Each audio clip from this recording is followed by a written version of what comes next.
Yeah, it's working now. Okay. Okay. My bad. Well, see, that's why we start the show a couple minutes early, so that if one of our mics is offline, we have it. Well, yeah, so okay. So he played bishop e6, which is a rare move. If you open that book behind you, it Oh yeah. explains that if black doesn't play b5 in the Sveshnikov Hmm. and take away the c4 square, then white absolutely should play knight c4. This is the correct move, and try Okay. to get a clamp down. So this is a pretty sharp line that Ralph has chosen. It's supposed to be pretty risky for black because he's just allowing white to get in and set up with like knight e3 and then establish one of his knights on the d5 square. But, well, of course, he knows what he's doing. He knows that he can take these risks in rapid games and try to outplay his lower rated opponent. Hmm. Yeah. So this Clark guy knows what he's doing. Yeah, I think so far he's played okay. Um, but we'll see how he continues from here. It's definitely a dynamic choice from Ralph. Okay, let me. Oh, I have to finish. I actually like Clark's position a lot. But I mean, that's how GMs get you. They get you in some sideline that you're not familiar with. I mean, I wouldn't know what I was doing if I was white here. Yeah, I think that's the idea, is just to get some position where Rolf is just gonna find the best move every move, and White will have to figure out how to use his advantage. Although now that they've traded off the two bishops, I don't think White has anything particularly special here. I just really dislike that bishop on f8. Yeah, might be a problem. Well, okay, we're gonna see like g5 here probably, or g6, maybe g6 h5 and bishop h6. Yeah, I like white's position a lot right now, but we'll see. It's still early. Okay, Tom, you have to be on our side. I know. I'm just trying to be objective as well. Can't Fair be one enough. of those commentators that's yeah, too opinionated. No one likes that. Well, look, But of course, I will pull for us. I'm looking at the other games too, just to see if there's anything special. yeah. The thing we have to understand is, of course, our commentary affects the Is match very little. they're listening to us while we talk. I'm sure Ralph is.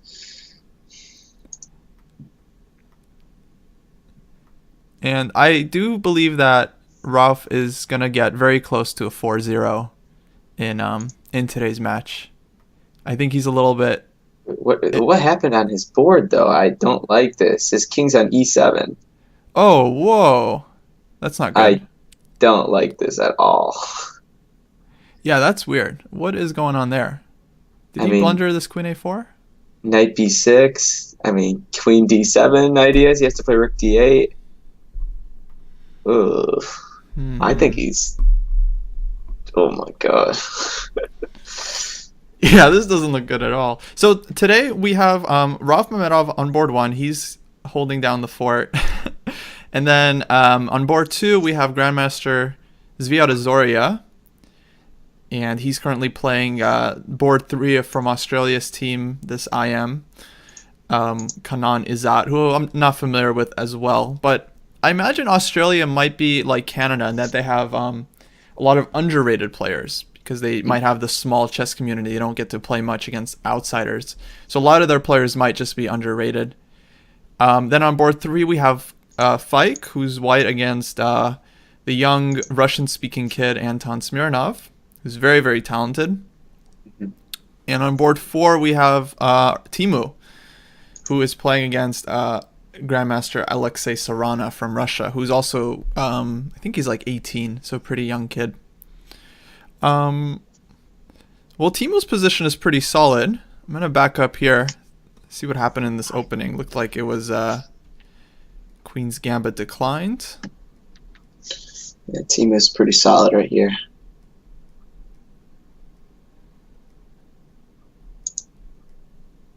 And we have this position with the isolated queen pawn, where white is set up very nicely with his bishop on b2. Um, and in fact, white can often just take on c6 here and just play rook c1 and get a small edge that way. Or he might wait until black, let's say, pushes a6 or something and then take, so that the a6 pawn is potentially a weakness. Hey, Kostya, I don't want to interrupt, but we got to go to Ralph's game Oh because no, is he? he's letting queen d7. He just played queen h4 to let queen d7 in, and Oh I mean man. this game could get really wild really fast. I mean Uh, it already is wild. yeah, this is just early candidate for a game of the week. So what happened here? I mean, he played c3, a5, and then g6 was 53 seconds. Okay, so clearly he saw queen a4 check coming, and he just thought like maybe white doesn't have enough of a follow up here because he just has the queen and knight. But let's look at it. Okay, so queen d7 could happen.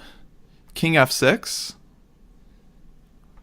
I mean the king's going back to g7 and somehow it's developing that way. Yeah, I mean it's very ugly, but Well, this knight can go to e3 for some reason.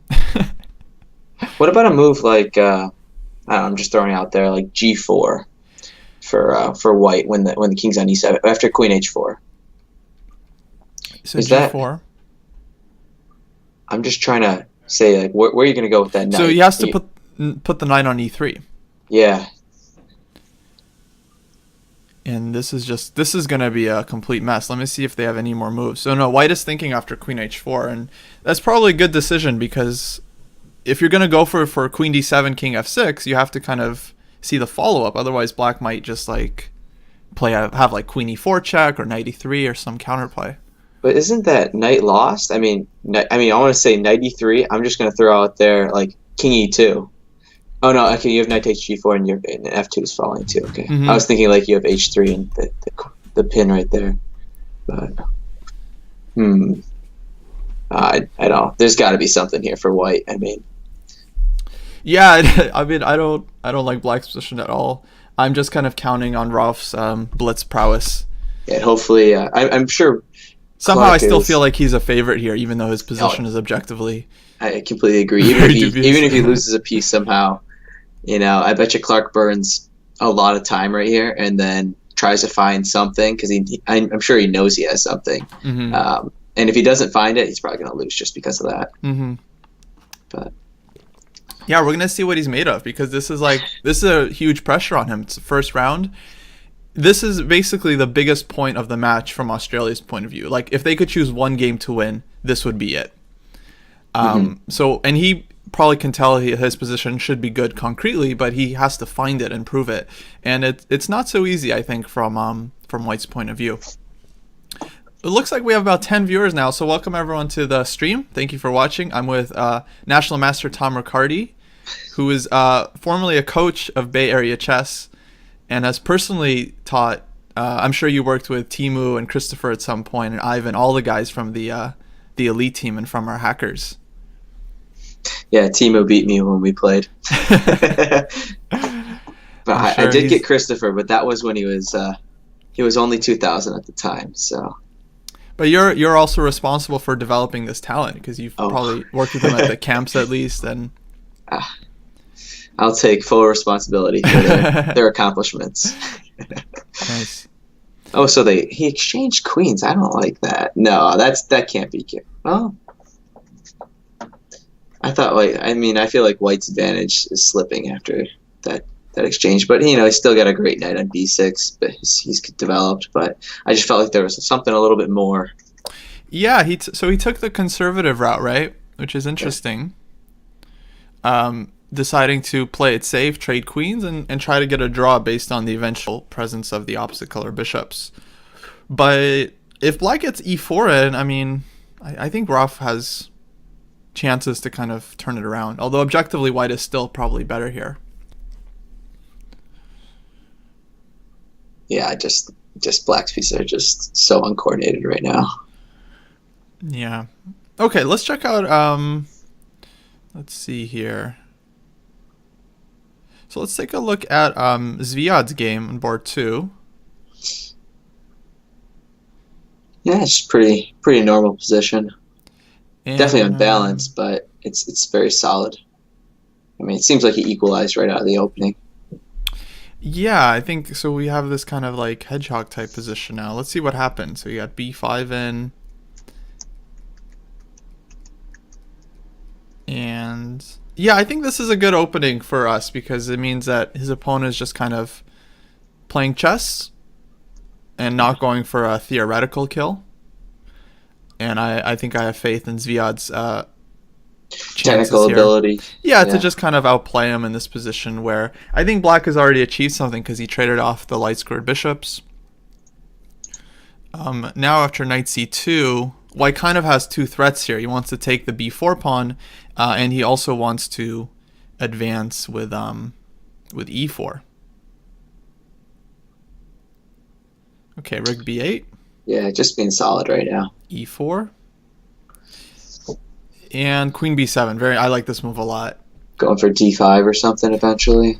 Yeah, so number one, we're just ready to break with d5, and if Black can get d5 and not lose two pawns, Maybe, usually maybe even equalizes. sack on e4 even. And yeah, this is absolutely a threat right now because we're going to be hitting the queen, and then we have a maybe like knight g5 and further discoveries. So White has to be very careful about. Probably he's going to play a move like rook e1 here to get the other rook into the game as well.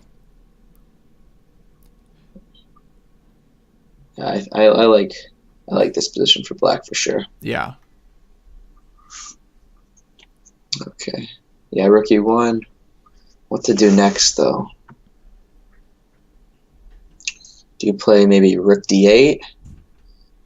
Go for a d5? Yeah, some improving move, rook d8, rook c8. Knight d7. Maybe to d3 eventually. Yeah, exactly.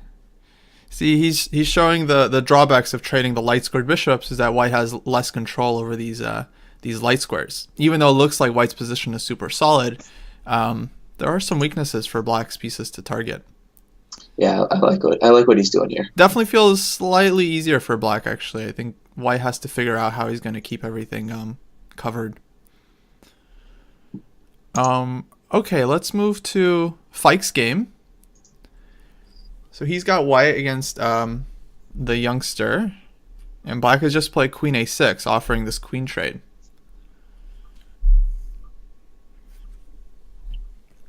I like White's position. It's pretty equal. Yeah, I mean, really depends on if we can get one of these pieces to d4. So if we can trade and play like bishop e3, but there's gonna be knight f5 in the position. But I feel like White has, I mean, no real reason to complain. I like bishop b2, just challenging the kind of the blockade, and then he wants to get the. I'm probably gonna see f4 here to force Black off this square. Yeah, that's a good move. Now here, you don't want to play a move like knight d4 or something because you think the knight would be better than the bishop? Mm-hmm. Okay. You mean for White to play knight d4? Yeah, if White were to play knight d4 right now, as Black, would you take that? Yeah, probably take a knight f5. Yeah. Seems kind of comfortable. But I don't know. Let's see if we play f4. Does White really get it? Bishop b2, rook b2, knight f5. Yeah, maybe g4. Yeah. Because we really just want to establish this line on d4, then play b4. And then if we get all that, then White can really actually play for an advantage. Because he'll just have this weakness on c6 to work with. Yeah, he's pretty comfortable here. Yeah, I agree. But Fike, he likes to mix it up. He's looking for some dynamic chances, I think. He's a swindler too. Yeah. He strongly prefers. All right, he's found f4. Very nice. Okay.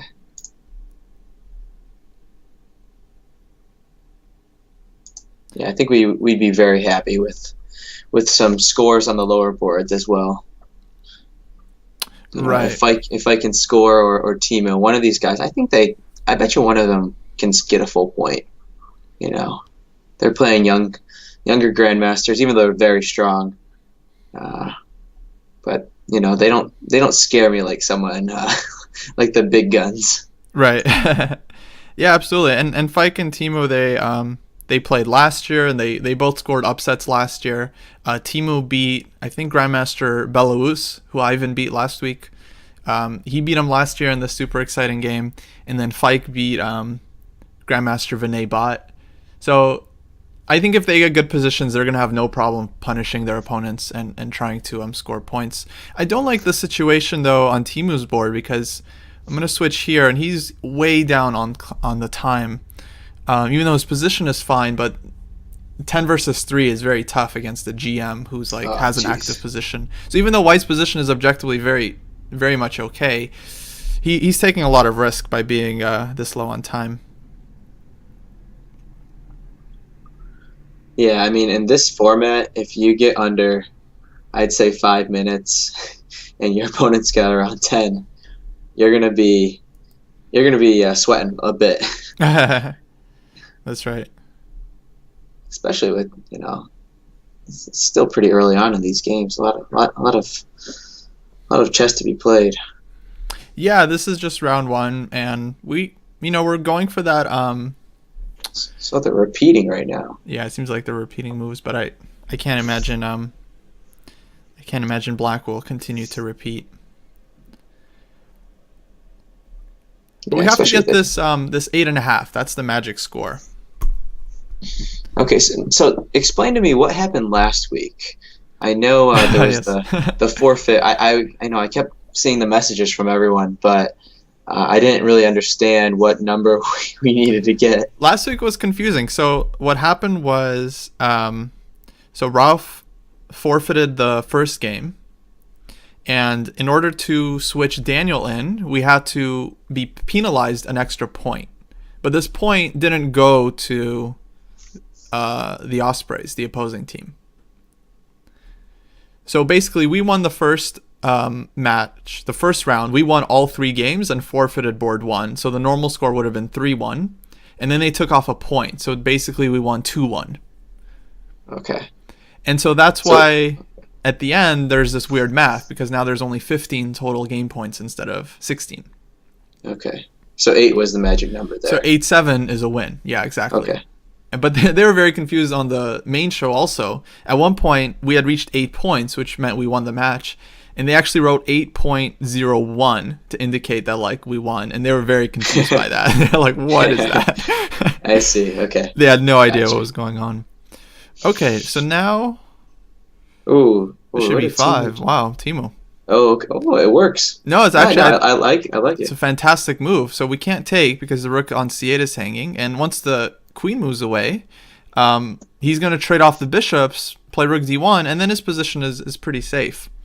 I think I prefer white here. I mean, he's got the isolated Yeah. queen spawn. Timo's doing great. It's really tough being the 1 and 2 seeds. I think in this, just being the high rated player, you have to play for a win, and sometimes you have to push too much. Oh, absolutely. And on a long game, strong players, they can just control the action. They have a lot of time to evaluate the risk they're taking. But in speed chess, I mean, they're just kind of going off their intuition. Meanwhile, Ralph has 3 pawns for the bishop. I like it. And I think from a practical point of view, yeah, this endgame that we got is very, very nice. So what happened? So it happened here after d6, knight takes d6. He gave up the knight for 2 pawns. White tried to trade everything off with b5. And king c5 just kind of winning the pawn. Yeah, this didn't go right for white. Yeah, and his position wasn't always good, but now I think it's become a lot easier to play. He just brings in the king to d4 and just starts running the b pawn up the board. Okay, he played h5 to avoid g4. I mean, white has a lot of drawing chances here for sure. I think objectively, white might not even be all that worse, but we'll see. Ralph is going to torture him. That's for sure. Yeah.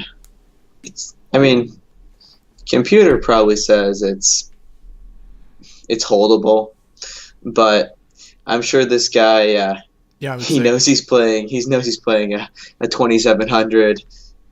He knows he blew his chance early on. So now the pressure really is on. Yeah, that's always the fear when you just think about what the computer is going to be saying later after you check the game. Yeah. Okay, well, I like our position on most of the boards. I'm going to jump to Timu's game because he was low on time. He's managed to trade queens off the board, and now he just has a safe advantage here against the isolated queen pawn. It's still a tough position to play because his time is low, but objectively, he's very safe here. Yeah.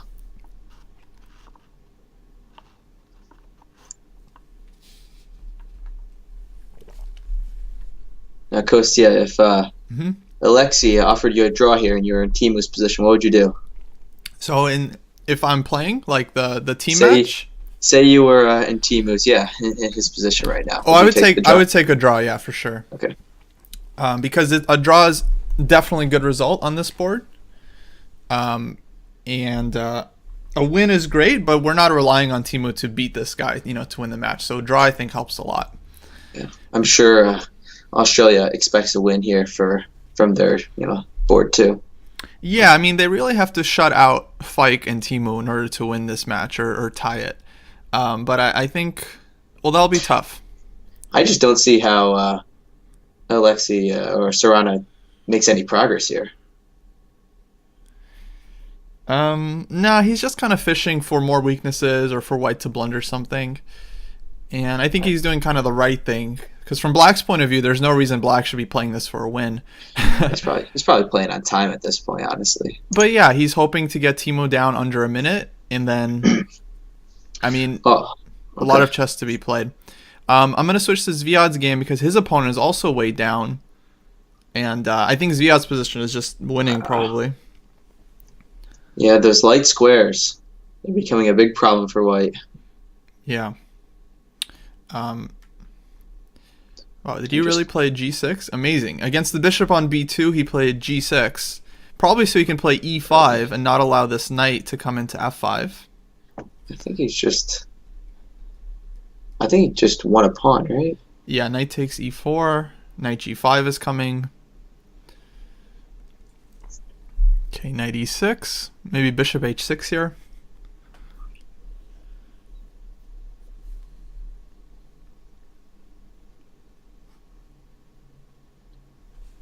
Yeah, I just think that I don't see anything for White here as well. Once you kick that knight off of e6, he looks fine. Now, I thought Ralph was losing a pawn. I think he's losing a pawn at some point. So the question is that e pawn for Ralph? I've been going around the horn a little bit. Sorry to jump ahead. Oh, no worries. But I think that I don't know. I don't see anything. It's probably pretty equal. Well, the current position. So what happens? Okay, bishop takes f5. So White has won a very important pawn here. So if Black doesn't get some immediate play, I think we're going to see a repetition here. Yeah. Which is a good result for them. But, okay, objectively, Ralph's position was honestly shaky. After the first 15 moves, I would have taken a draw. Yeah, I think... he's thinking about going for it right here. He's thinking about it. He's looking, yeah, oh man, he wants to. His blood just wants to play on so bad. He's probably looking at the other games, actually. Can you look at the other games? Yeah, he should be able to. So he totally can. I mean, he should see that Zviad is winning.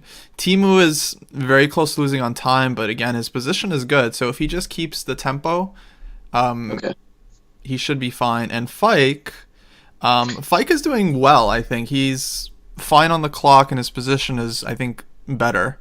Oh, definitely. So that bishop in a7, ugh. I think smart money is for Ralph to just repeat the moves and just accept the draw. I mean, there's a lot to play left, and I think he has good chances of just cleaning up against the other three guys. Can we reach him somehow? Text him? Actually, I'm not sure about the rules, but I think team managers are allowed to tell a player whether or not to take a draw. I'm not 100% sure on that, but that was a half joke. But I guess we'll see. I think he is. He's repeating now. They're probably just looking at the other boards. Well, yeah, but Timu. 10 seconds. Ralph just doesn't really have such a great choice here. I mean, King E3 is not such a good attempt because just check and the king will have to go back anyways. So I think he's just kind of wasting time. Okay, Zviad has officially won. He mated his opponent with a very common trick, knight h3, and this would be checkmate on h1. Very, very nice. Timu is basically flagging, but he's played e4.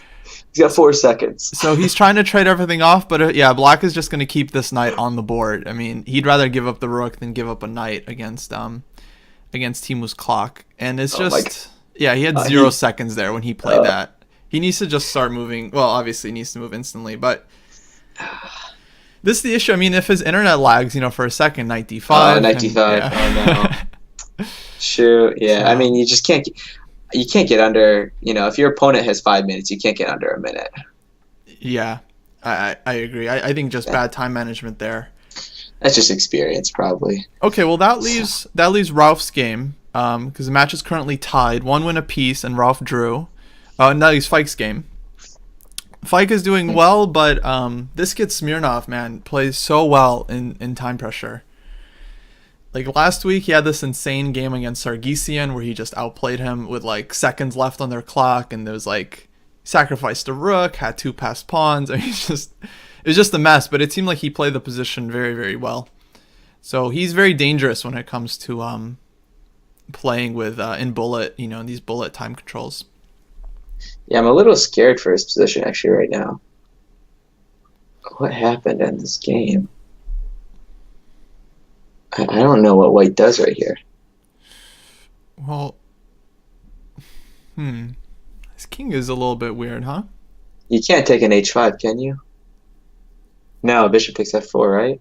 Yeah, bishop f4 was there. I actually really like what he did right here. Rook e7. This is great. Now he's going to take on c6 or f5. Yeah, this is an excellent practical choice, actually. Well, does f4 fall? That's what I'm scared of. Rook takes e7. Rook, I don't know. Rook e7. So probably takes... I think he has to take with the rook. And then knight c6. Rook e4. Well, we can take the bishop and then play like... we can play rook takes h5. I completely missed that you can just take the bishop. Yeah, I mean, if we get bishop versus rook, then white has great chances because the king is so active here. That c-pawn. And it's so important that the bishop is defended by a pawn. I think this increases the value by bishop by like 1.5 points when it's protected and is defending a strong pawn. So this is a good sack from Fike. Oh, king takes. Wow, interesting. Maybe it... I think he maybe wants to just get his king out of the way so he can bring his second rook over to the... You got to take that c-pawn, yeah. You can't go... I actually think the f-pawn almost helps white right here. Okay, I like what he's doing. Take an f5.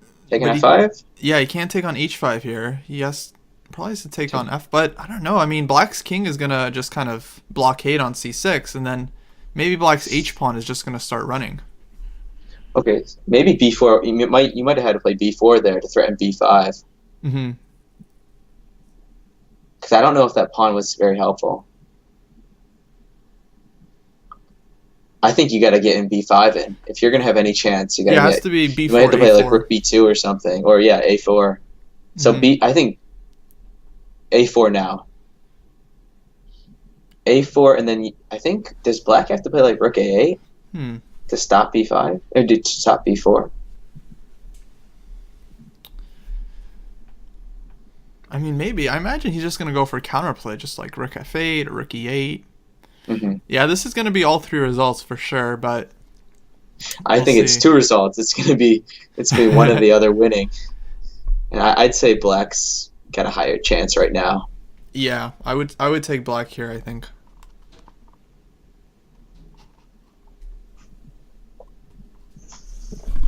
But we'll see. Okay, even if it is a 2.5, 1.5 loss in the first round, I think we match up better when our top guys play their top guys and the bottom boards play their bottom boards as well.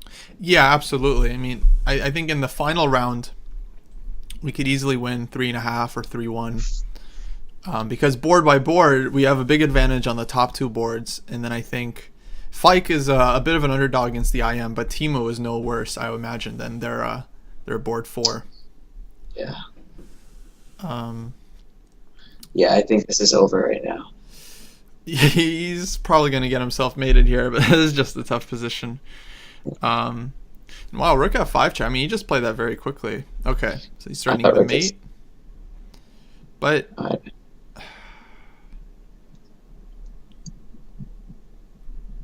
yeah, it's not good. I mean, if the D pawn wasn't there, I just think that he just trades off one of the rooks and just pushes the D pawn. Honestly. Yeah, he could Or just I mean, do that because the bishop or is always just yeah. you always have the mate threads too. Obviously, to keep it on right now because White's rook is stuck defending. Mm-hmm. Okay, so rook e6.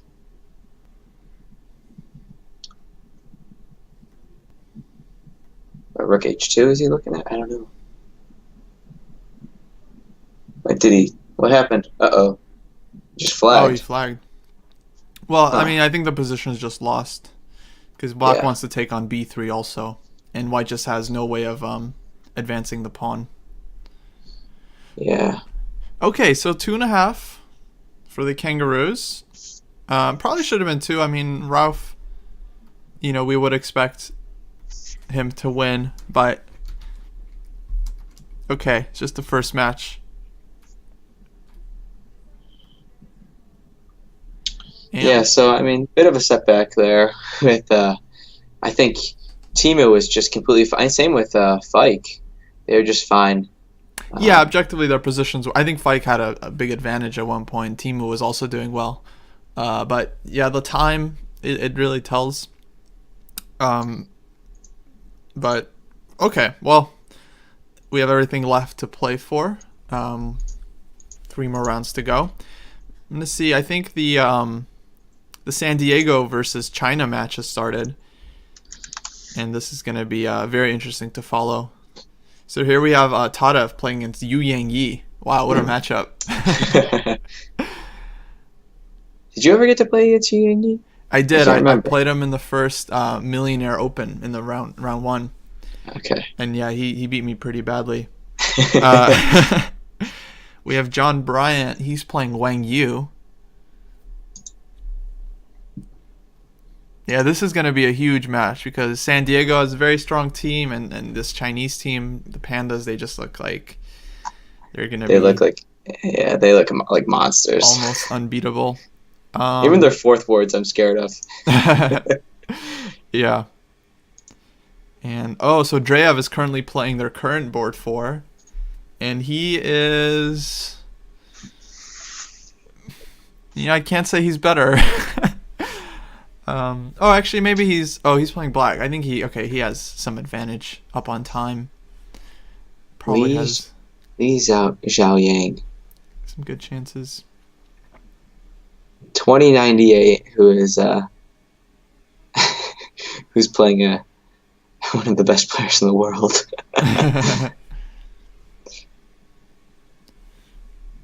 It's gotta be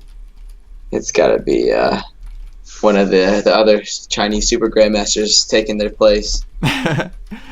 Yeah, I mean, we'll have to check the webcam to see who's really. We need to. Who's really playing there?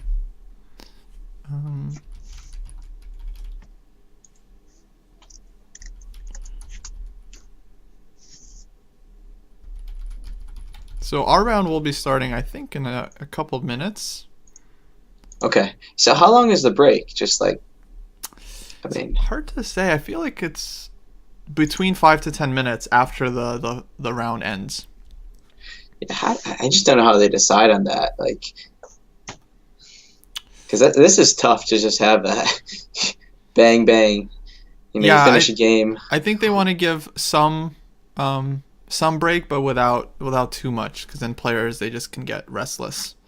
Yeah. But it should be enough time for like team managers to like communicate like what the score is, like whether we're playing super aggressively because we need to score more points, or whether we have to be solid to keep the lead or something like that.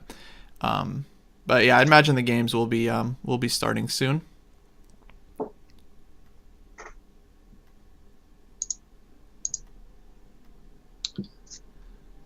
Oh.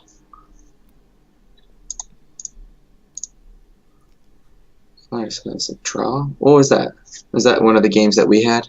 Which one? You just said I saw a draw up there. Was that Ralph's game? Oh, probably, yeah. I missed it.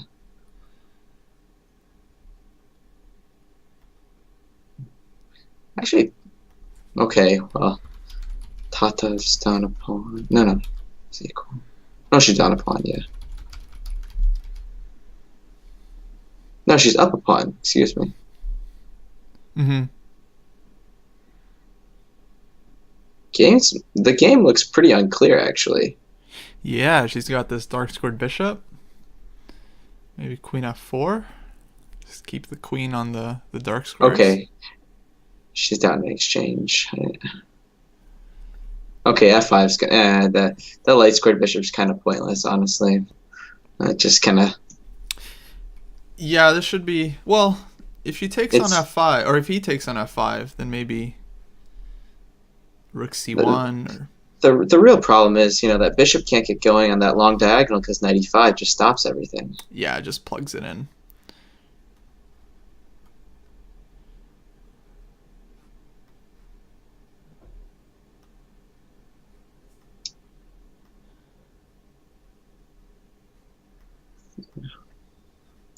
Let's see, any other games going on that we can follow?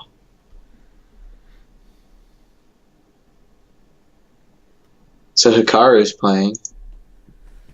Yeah, Naka is playing I Am Ostrovsky. I'd imagine he should go 4-0 tonight.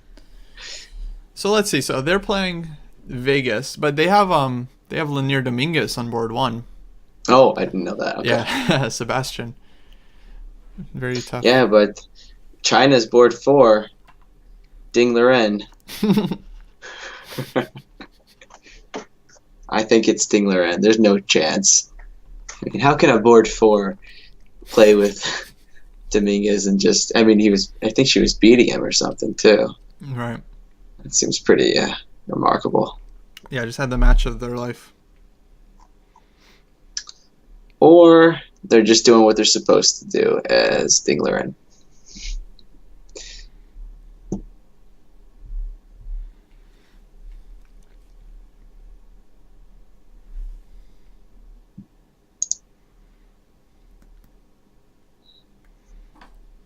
So I'm following the hackers with that button that chess.com has. Mm-hmm. The games will pop up automatically, right? Yeah, they should. I don't see them starting yet. Okay.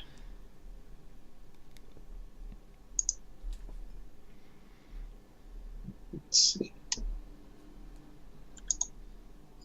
The China match is actually the China San Diego match is it's getting down to the wire right now. All 4 games. Yeah, I currently have John Bryant's game against Wang Yu. They have this rook end game where Black is trying to convert. Okay, so Yu Yang Yi just beat Tatev. All right, now we're starting the match now, round 2. Okay, great. Yeah, I see Rov's game. He's playing white against this I Am Kanon. And yeah, it looks like all the games have started. Okay, no technical issues this time, so that's a win for the hackers, right? All our players have showed up and not forfeited any points. Aren't we supposed to be good at that, though? I mean, given the name. Yeah, I think someone was making fun of us last week, like the hackers have the worst Wi-Fi in the league or something. Yeah, we're in Silicon Valley. Can't figure it out. Okay, well, he's playing the closed Sicilian. Definitely interesting choice for a rapid game because he just wants to build up, play some quick moves, get his opponent out of book as quickly as possible, and outplay him. Mm-hmm. So that'll be a nice build up. Izoria, he's playing mainline King's Indian against Brandon Clark. He's choosing a line, Bishop E2. And I'll let you take this one. Bishop G5, the Averbach system. So okay, he's gonna try to use his experience to outplay his opponent. Did Fike play the Bishop F5 opening? He did. Yeah, I moved to. I don't know what this is.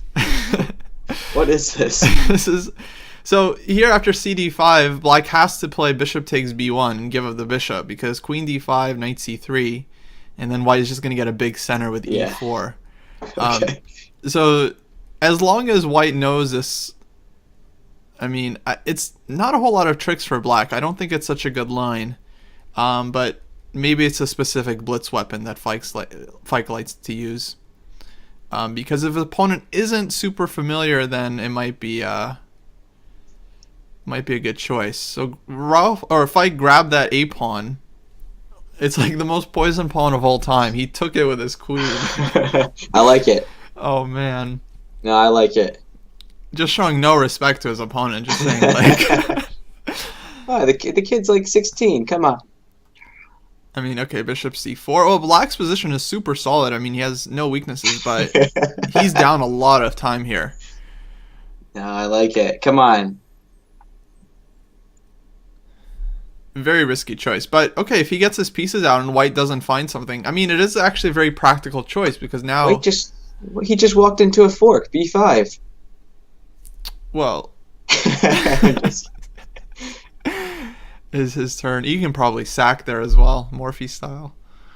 Maybe not. Maybe it's too much. But yeah, I mean, and now it's up to white to kind of prove that he has enough compensation. So he's going to be burning some time here because he wants to find, the most active way. Like, should he play knight e5 here and look for some queen b3, sack on f7? Or is he just going to play slow castles and kind of risk allowing black to equalize? Like, b5 is definitely a concrete threat, so he has to do something about that. Honestly, I think in these fast time controls, if you can grab a pawn early, it's difficult for your opponent to make you pay for, if they don't find the right continuation, you can just down a pawn right out of the opening. Yeah. So what he did was a little bit aggressive.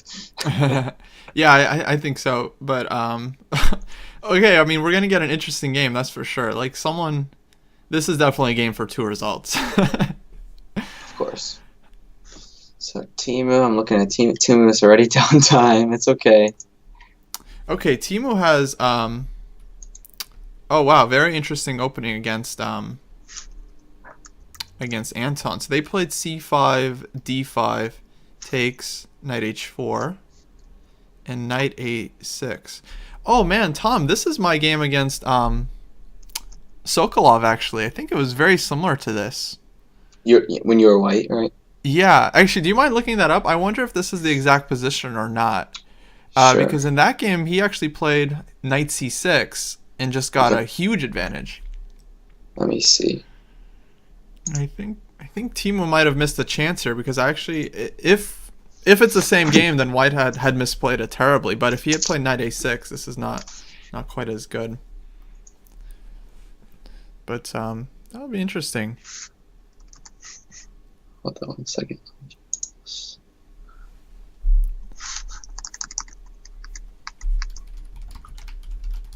Well, I think it's a little bit different. He threw in bishop b4 check early on. Oh, right. So the bishop was on d2. Yeah. Oh, I see. Okay. Yeah, I think black might have missed a chance here. I think knight c6 was the move. So white's idea here is to just sacrifice this pawn on d5 and then play knight h4 and then create this pin and win the pawn back. But with the queen on c2, the difference here is that black can play knight c6, and then after white takes on d5, he can throw knight b4 or knight d4 and get some huge activity. Okay. So that was kind of a good chance for black, but maybe his way is also good. I like that he played knight a6, and now he might be looking to place the knight on b4 here. The question is, where does the knight go afterwards? I mean, queen b3. I mean, white's going to kick you away. Well, queen b3, there's c4. Because of the fork on c2. Oh, yeah, I mean, okay. It's actually very similar to what happened in my game. But maybe white just goes back queen d1 and then a3, and then black doesn't have any good follow-up. Yeah, maybe. I don't know. Okay, so he went d6 right here. It just seems like white's gonna get a nice position, Mm-hmm. It's gonna be a tough game for. I mean, who knows? It's a fast game, but I mean, it's not gonna be comfortable for him. D6 is just kind of a concession. Yeah, knight f5. Yeah, knight f5 is good. Maybe rook e8 here or knight c7. Yeah, I think white is definitely better. Black will have the typical Benoni counter chances, but yeah, objectively, white is good here. Yeah, this is going to be uncomfortable. Okay, let's go back to... So Zviad's game has actually went down a very theoretical line. They've played pretty much a bunch of moves of theory. Rook AC1. Rook E8 played instantly. Queen D2.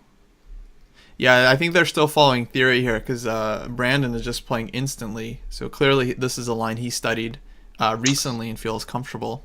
All right, just got to get this guy out of book. Yeah, I mean, I think Zviad is probably still in book, but he spent a little bit of time kind of remembering the line because he's played pretty much. I think we're going to see F4 here, and then we're going to get this position with kind of an interesting bishop versus knight middle game where it seems like white's minor piece isn't very good, but once we play F4, the knight on D7 isn't exactly going to have a super active role either. So white typically tries to put a little bit of a squeeze here. So what's the plan after F4? Say, knight D7. What does white try to do? Okay, so he's played rook B1. He wants to induce B6. And then I imagine A4, A5 as soon as black plays B6. Just to try and create this weakness. Provoke something there. Yeah, and then possibly F4 and bishop F3. Or maybe he's refraining from F4 for some reason. He wants to see what black does first. But I think usually white should be putting the pawn on F4 here. Yeah, of course. You don't want to let the knight get to E5. Yeah. Okay, let's see. Can we check out Fike's game? Because I want to see how he's doing with that pawn. Wow, I think he's doing well. Oh my god. Yeah. He's just up a pawn. I told you, in these fast time controls, if you don't figure it out... I mean, okay. Oh, man. I think, like, this might not be the flashiest game, but it takes guts to, like, take this A-pawn and just come back and just, like, play a Slav down 6.5 tempi. Just... But he just, like, defended everything. So his opponent, he went the practical route. He didn't look for some kind of knockout. He's just going to be improving his position, but... Bishop C4 was terrible. It allowed black to have that B5 threat. Yeah, maybe this was a critical loss of time for white. But I think after E5 on move 17, this was a very important moment. Black is able to kind of break white's space advantage and equalize in terms of the center. And now black just has an extra pawn.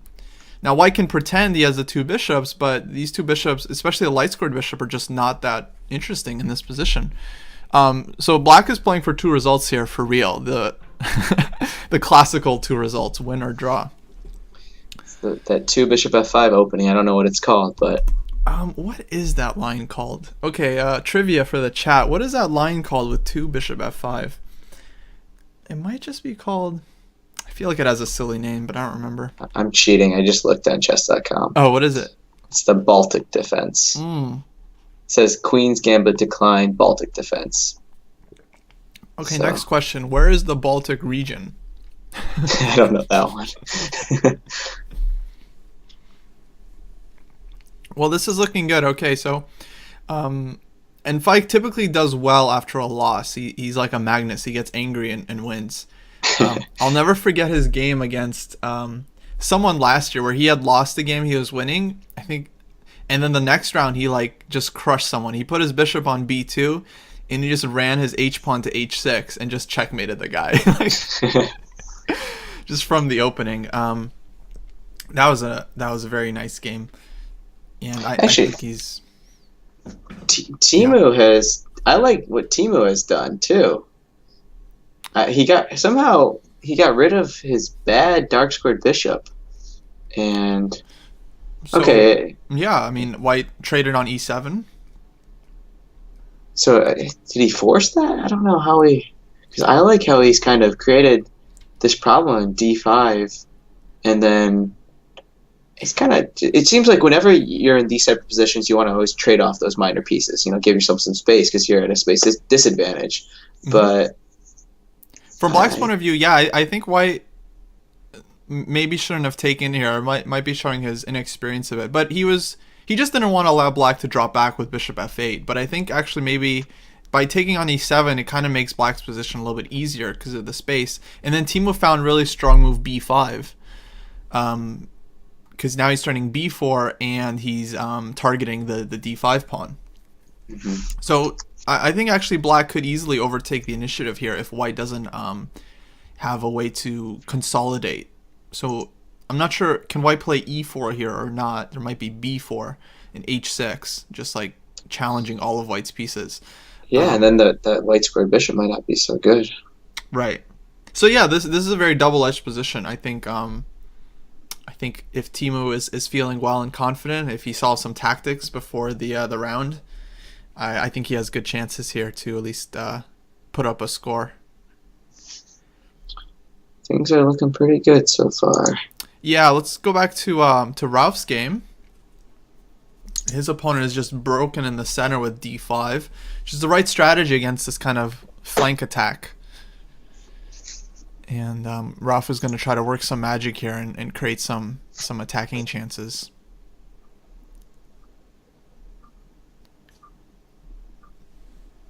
Okay, e takes d5. I like Ralph's position. Yeah, are we going to see queen takes d5? Can black get away with taking here? Well, bishop takes e7. Oh, just bishop e7. I was looking for some discovery, but yeah, bishop e7 is and then we take on c5 and the bishop on e6. Even f6. That just... Oh, no, you don't. Yeah, bishop e7 is just crushing. Yeah, rook a5 too, pinning the knight. Yeah, dynamically this looks quite good for white. So I would expect Ralph to pull it off here. Yeah. Just looks bad for black right there. So... Okay, Zviad, he's pushing. And black just played knight b8. Oh, to defend the pawn. I guess what else, Well, how does white make progress here? Knight f8? Why did he put the knight on b8? I don't understand what he's... Oh, he wants to play a5. Maybe knight a6. Okay. No, but he could have just played a5. No, you don't want to play a5 because then b6 becomes a big problem. Yeah, and he could have just done it on the previous move with his knight already on d7. Not sure. Okay, bishop f1. Good move, just getting the bishop out and opening up bishop h3 if he ever wants that.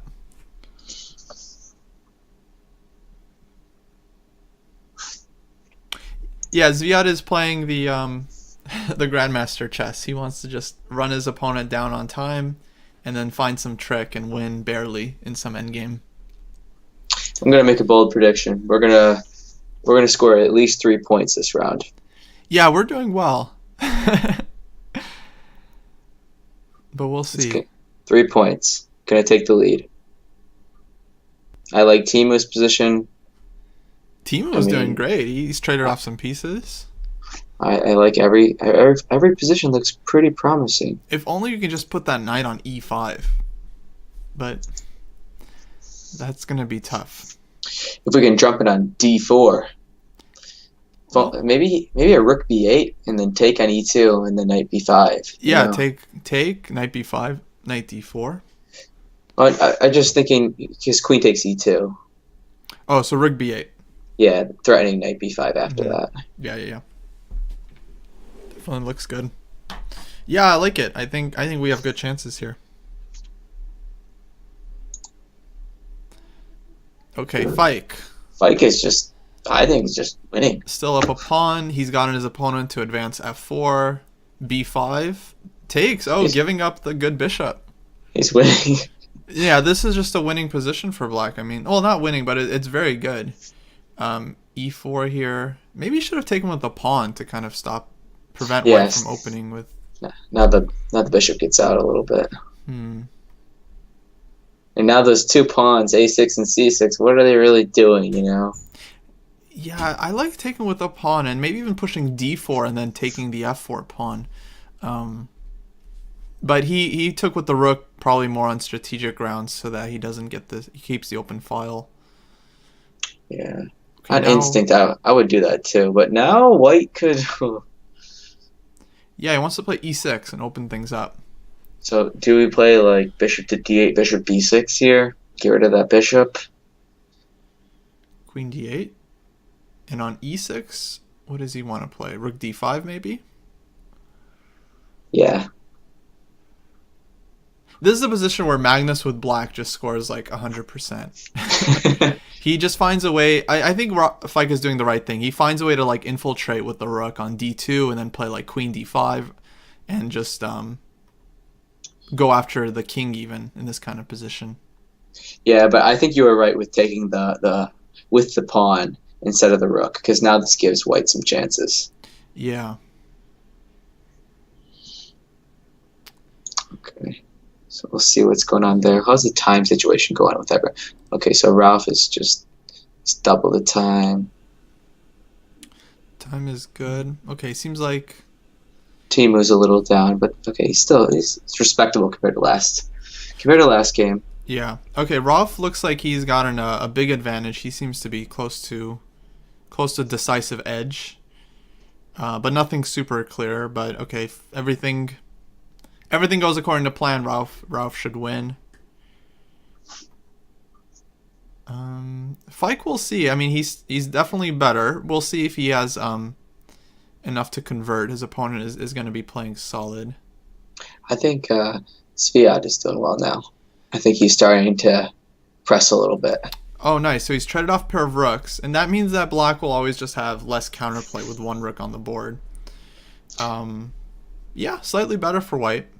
So right here, after knight d7, do you play f4, preventing knight e5? Yeah, he's did it. I guess so. I mean, he didn't have to because we could have just met this with f4, but I don't see any reason for white not to play f4. So, seems like a good move. Maybe g4 next. Bishop d3, g5, get the squeeze going. Yeah, black relinquished control of the e-file, and I think that was a pretty big concession. Yeah.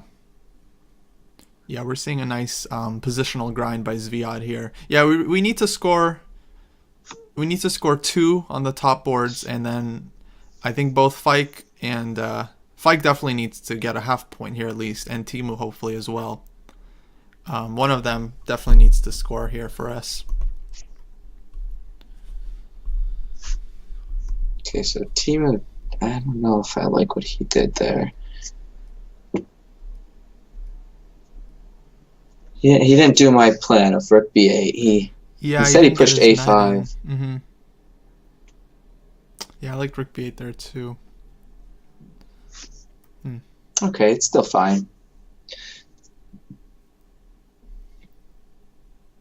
Okay, rook b8 now. Put it on. Yeah, there you go.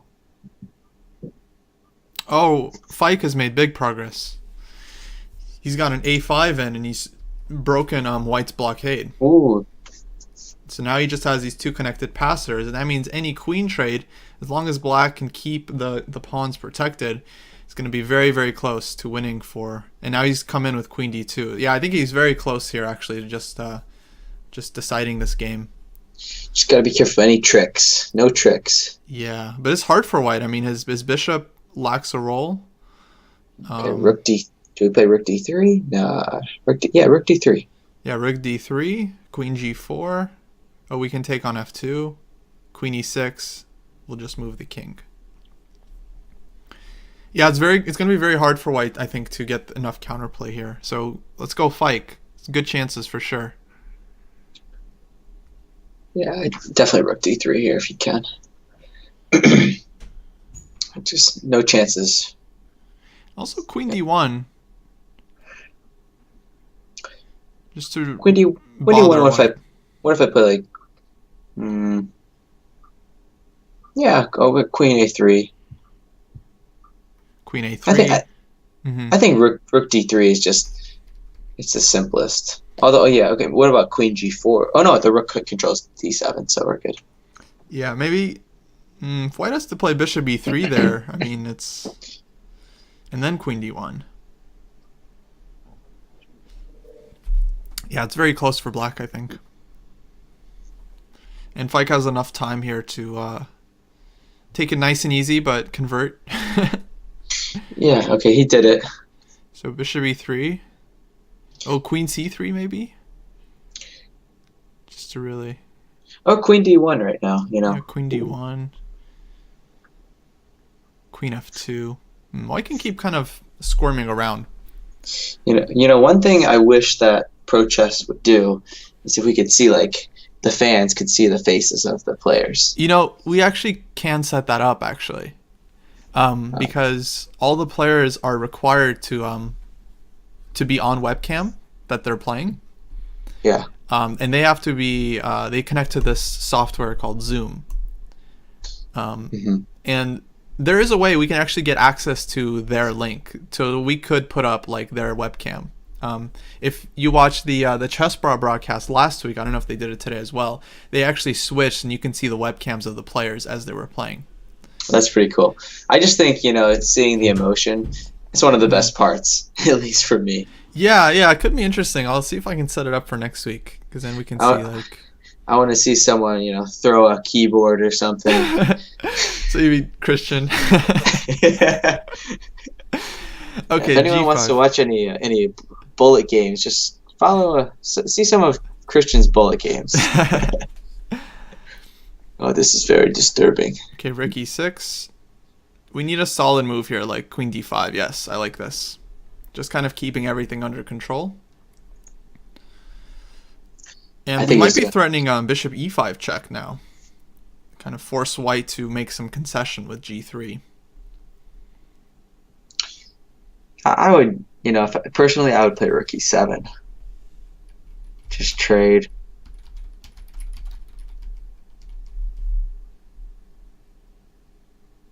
Yeah, rook e7 looks good.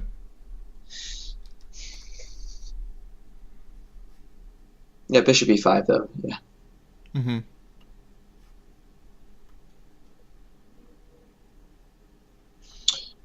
Okay, so he's going for desperate mode now. h4. Okay, bishop e5 check. Can you play king h3? That doesn't seem healthy. King h3. What if I play... No, it doesn't work. What if I just play g4 now? No, I don't want to give up f4.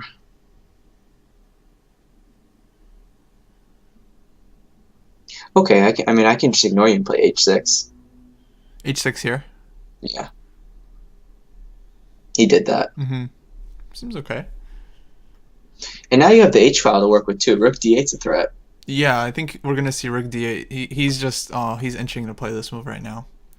But the question is, does white get there first? Like queen e2 maybe? Oh, we can take on f5. Well, yeah, f5 falls, and then you have queen g6. Queen h5, check, queen g6, and no tactics, I think. Nope. Even at the end of that, we can even take the rook. Because we took on f5. Yeah. Yeah. Of course. I'm rusty, okay? Also didn't see that until I got there. Okay, I mean this one is sharp. We're gonna see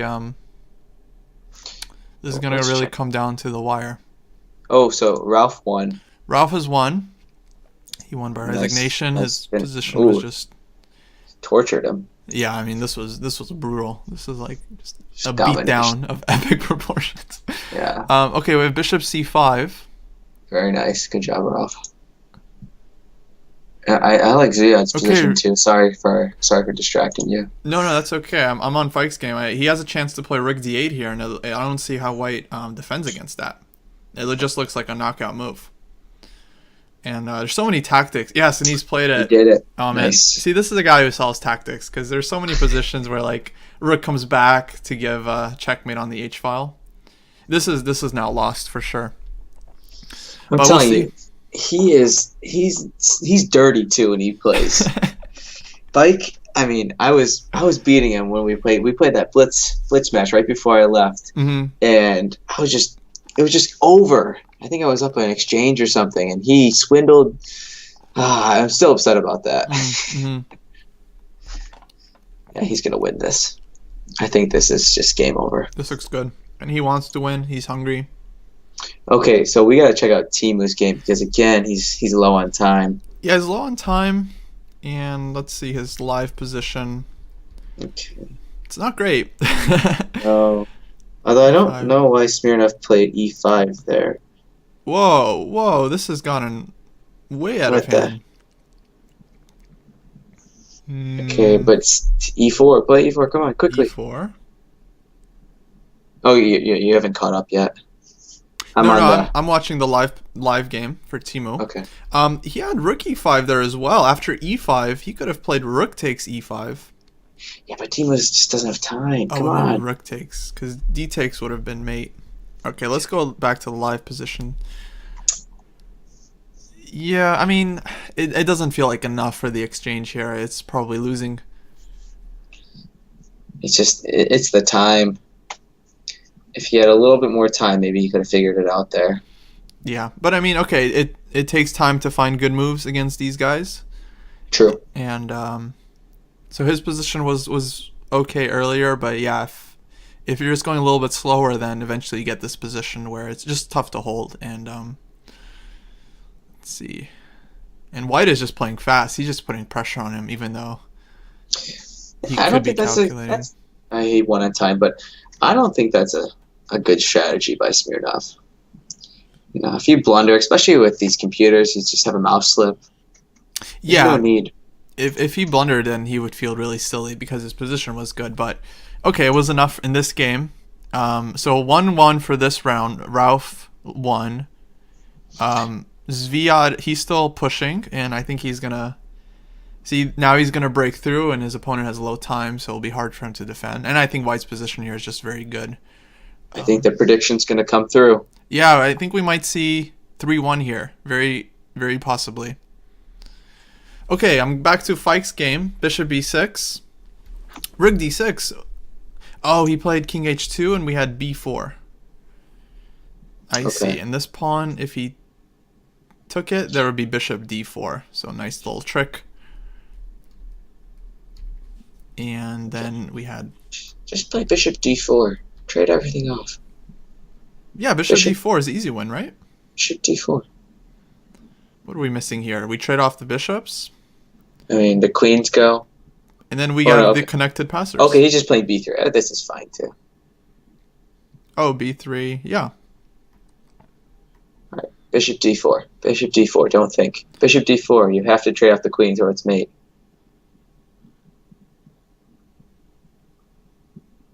I guess you have king f1. No, you have to trade off the queens. Bishop d4. Yeah, bishop d4 takes, king h1, rook h6, and then king f1, just queen d3. Yep, and if the king comes to h2, the queen, you have rook h6, queen f4 mate. Yeah, this is winning. Okay, king f1, queen d3. Very nice. Russian chess school. Even if he goes after the c pawn, just have b2 there. This is lost. That's it. Fike is winning. All right. Okay. Now I think we should switch to Zviad's game. Okay, Zviad. Oh, I like what he did. Ooh, he got black to play a6. He couldn't handle the pressure. He also somehow black played f5, which I think. Okay, maybe it was forced there, but now this h5 comes in, and you can't let that bishop come in the game. Yeah, I mean, do you think White pushes here with h6? I think he waits, either because in some cases he might take and then go after the f5 pawn. Yeah.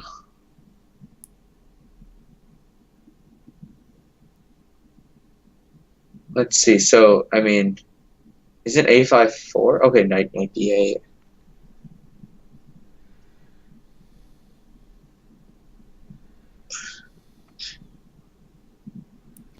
So how is he going to crack here? King f2, rook e4. Keeping an eye on Fike's game. He hasn't won yet, but it looks very, very close.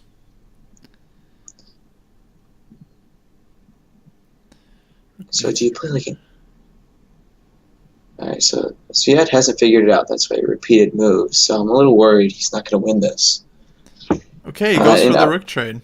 I don't know if that might help Black out. Yeah, I think it helps Black, but maybe he just didn't see that he had another choice. You know what maybe you do here? Maybe you go a4, a5. Yeah, and just try to get in with the king. Okay, b5. h6. I think it's close to winning for white. I mean, this h6 pawn is such a nuisance. Bishop f1, nice Just move. Practically speaking, this is tough for black. Yeah, and then you got g6 b4, and f5. Bishop g6 b5. and f5. Yeah, that's bad. And if we get the bishop on b5, that's resignable for black. Okay, c4. He avoided it. And Fike has officially won. Very nice. All right. He got rook a1, rook g1 check at the end, b2, and white could not stop the pawn. So huge upset. I don't like this move that Zvi just played, a4. Oh, because now it's going to be fortress territory, huh? Yeah, I think what he should have done was maybe play king d4 and sack the bishop for those 2 pawns, because both pieces would be paralyzed on either side. Yeah, I think, well, that likely is very close to winning for white. Or just bringing the king around to c3, b4. Maybe he was a little bit hasty with this a4 because of the time situation.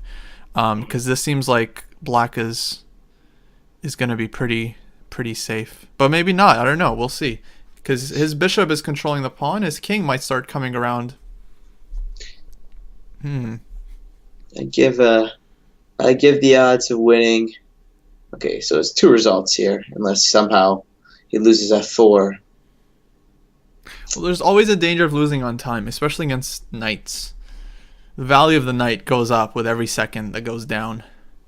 Able fix that Wi-Fi over there? I hope so. Yeah. Okay, now he's coming in. Bishop b1. So black's king is stuck to these squares. f4's going. Oh, knight b4. Oh, no. He missed knight b4. Wait a minute. Oh, but now this is just way unclear. But the guy could have won. He missed knight b4 check. Is knight b4? Oh, okay, winning the I think this is now lost. No way. He missed knight b4? Yeah, because he was focused on the f4 pawn. Oh, what a chance. Now this should be winning for white, but what a chance missed by...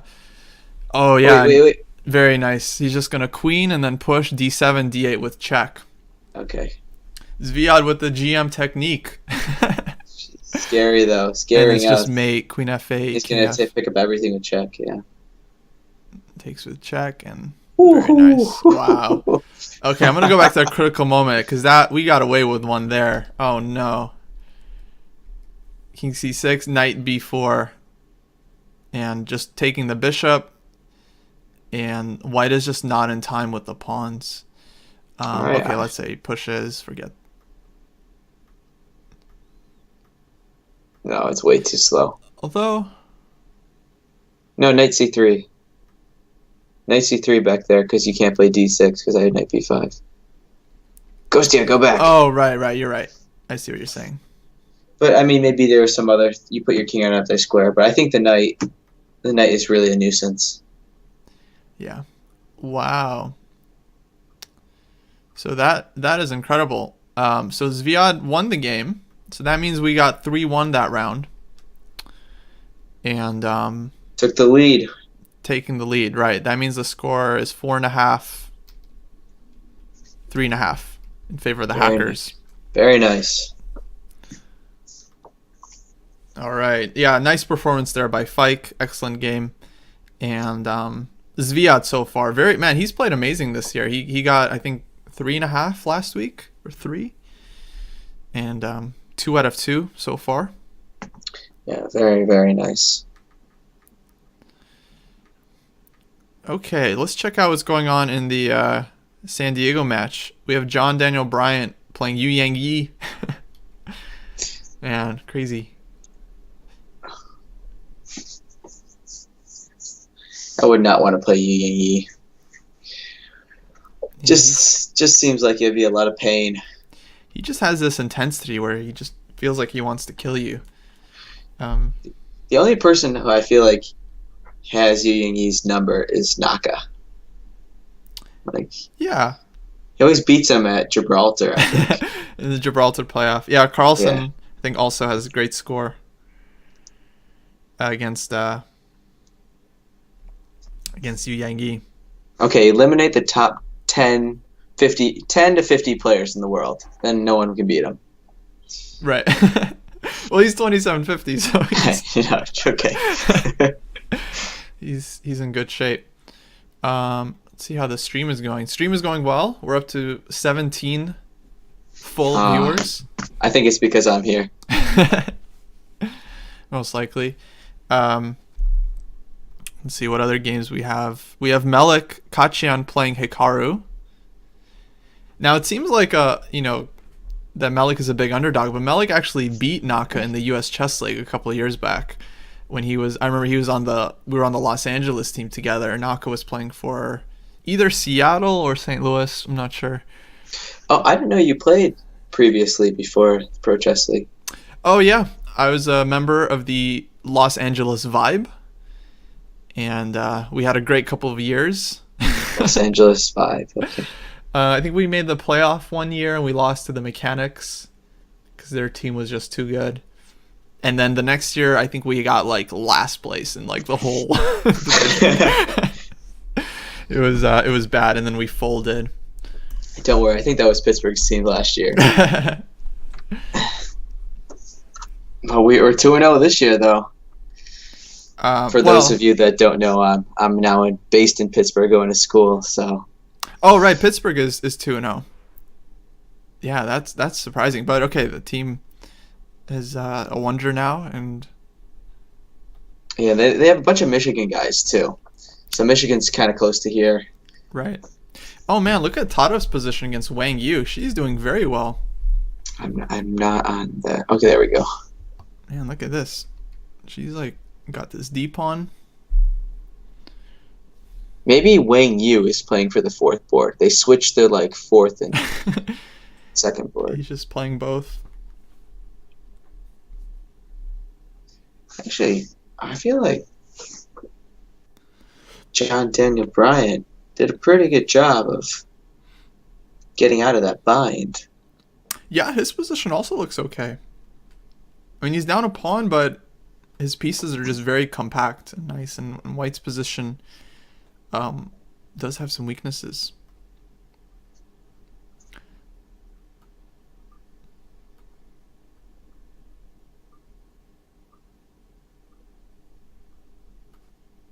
Okay, we have rook f1. Now we have to do something about this rook. Maybe rook f6.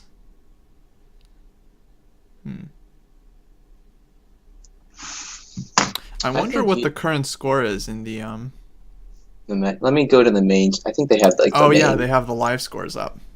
I'll go to that. All right, so actually everything's pretty even. Actually, San Diego's beating China 4-2.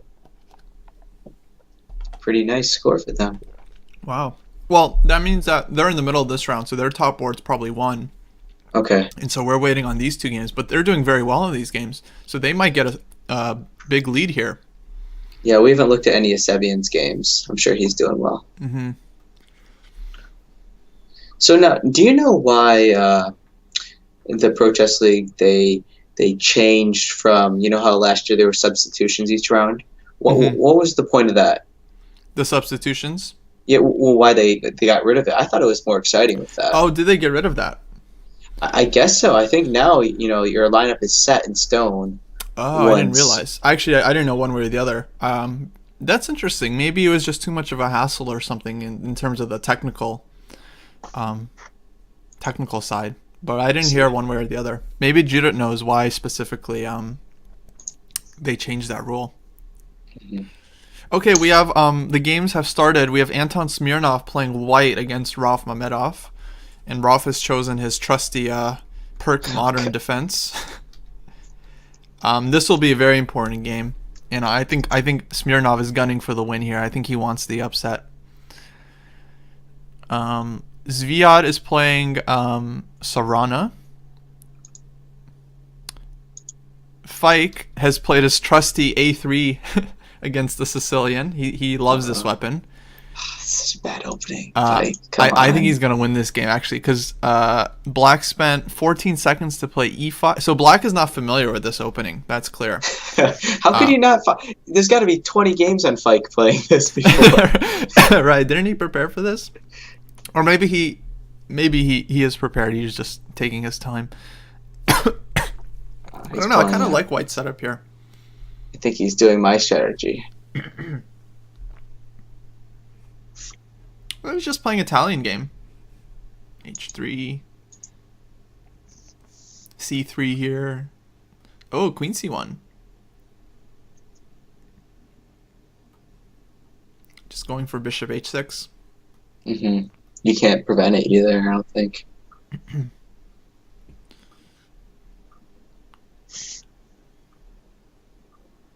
Yeah, maybe knight d4 here. I mean, black should be perfectly fine, but we'll see how Fike plays this one. Okay, Fike, now that you played a3, you have to play a4. And Timu has played... looks like we have Panov in the Carol Khan. And this isolated queen pawn. Knight f6. You know, I was actually just looking at this line. Oh no, that was with the bishop on c4. There's a famous game, Botvinnik versus Alekhine, where Botvinnik just crushes him in one of these isolated queen pawn positions. And Alekhine even said it was like the first time he felt someone had just outplayed him in a chess game. Or at least in that one tournament. Alekhine was a cocky guy. He did not... he thought very highly of himself. Okay, which game you want to go to? Let's move to Ralph's game. I think that's probably... I want to watch that game just because of the... I think there's a lot of stake in this one. Well, he's gone for this bishop g4 and just taking this knight on f3. This is like a philosophical strategy in chess, just to give up that bishop and play for e5, I would expect, most likely. And yeah, I think it's a good practical weapon because these positions when black has kind of traded off this light squared bishop, white has a light squared bishop, but black's position often becomes very compact and kind of flexible. c5 I think also makes sense, but does give up some light squares. I actually don't really know how to react to c5 as white. I like c5. Maybe bishop e3? Okay. Bishop e3, queen b6. No, that doesn't do anything. You're just going to play rook d1. But I think even then black can take and put a knight on c5 or e5, and I maybe knight e5, knight fd7. Well, I guess we're going to find out from Ralph what he has in mind here. Oh, and Tatev won against Wang Yu. Oh. According to the chat. She won by checkmate. 2 queens on the board. Very nice. That's probably going to be a game of the week candidate. And John Bryant is desperately defending against Yu Yangyi. That seems like a drawn endgame. Anyways. Wow. That's a ridiculous ending to that game. Yeah, to defend this position. Looks pretty easily drawn, though, with the bishop there for black. Yeah, this is a draw. Okay, Fike. He is putting on the squeeze. His last move, c4, he's hoping to trade off these light-scored bishops and then try to play against the bad dark-scored bishop. I'm surprised there. I think black should have taken on passant on c3. Not allow white to keep his pawn on c4. Now I like white's position. I think white is slightly more pleasant here. Yeah, I mean, black's got to try to jump some counterplay. He's try to get f5 in or something. Yeah, queen f6 is a strange move. I'm not sure. And then queen g5. Wow. Yeah, it's pretty equal. Fike enjoyed his endgame so much that he's a changed man. He just wants to go into the endgame. So someone in the chat just said that Bryant blundered his bishop, or blundered the game. Oh, he lost. Oh no. So yeah, bishop e8, and then white was close enough to win. Tough. Oh boy. That's Yu Yangyi. If he doesn't beat you by move 80, he's gonna beat you on move 82. Yeah, that stinks. See, this is what I mean. This format, you know, and then and then he's got to go play a game in 5 minutes. Yeah, it's very tough. Okay, I switched to Timu's game, and Timu has a very active position. I think he's played the IQP pretty well. He's got his knight to e5. And now he's looking for all kinds of sacrifices with knight takes f7. That would be huge if we won this game. Well, he has the position to do it. I think this is a very dangerous position. I really want to sack an f7. But not now, but eventually. It's also one of those positions where, like in the previous game with Fike, where if white doesn't really get the initiative, then black will definitely take over, kind of playing against this weakness. Maybe queen f3?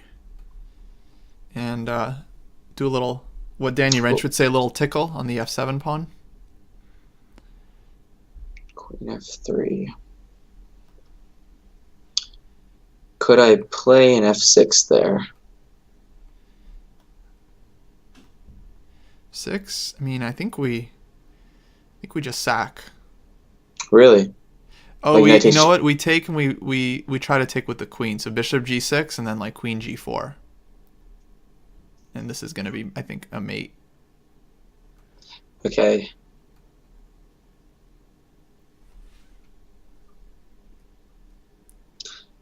Yeah.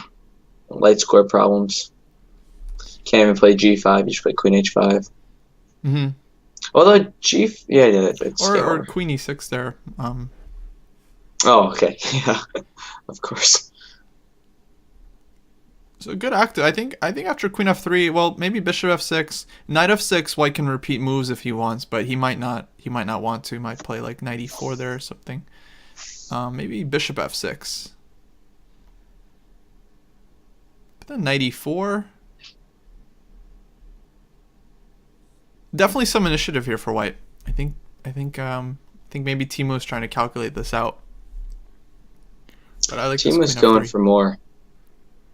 Yeah, he really wants to sack. That's for sure. He's like calculating knight f7, rook e6.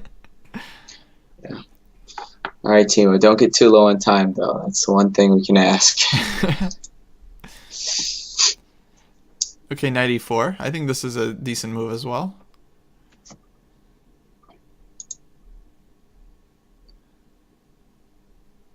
Okay, can we switch to the Zviad game? Yeah. Because it looks like there's some stuff happening on that board. So white has pretty aggressive setup. We just broke with b6, knight d2.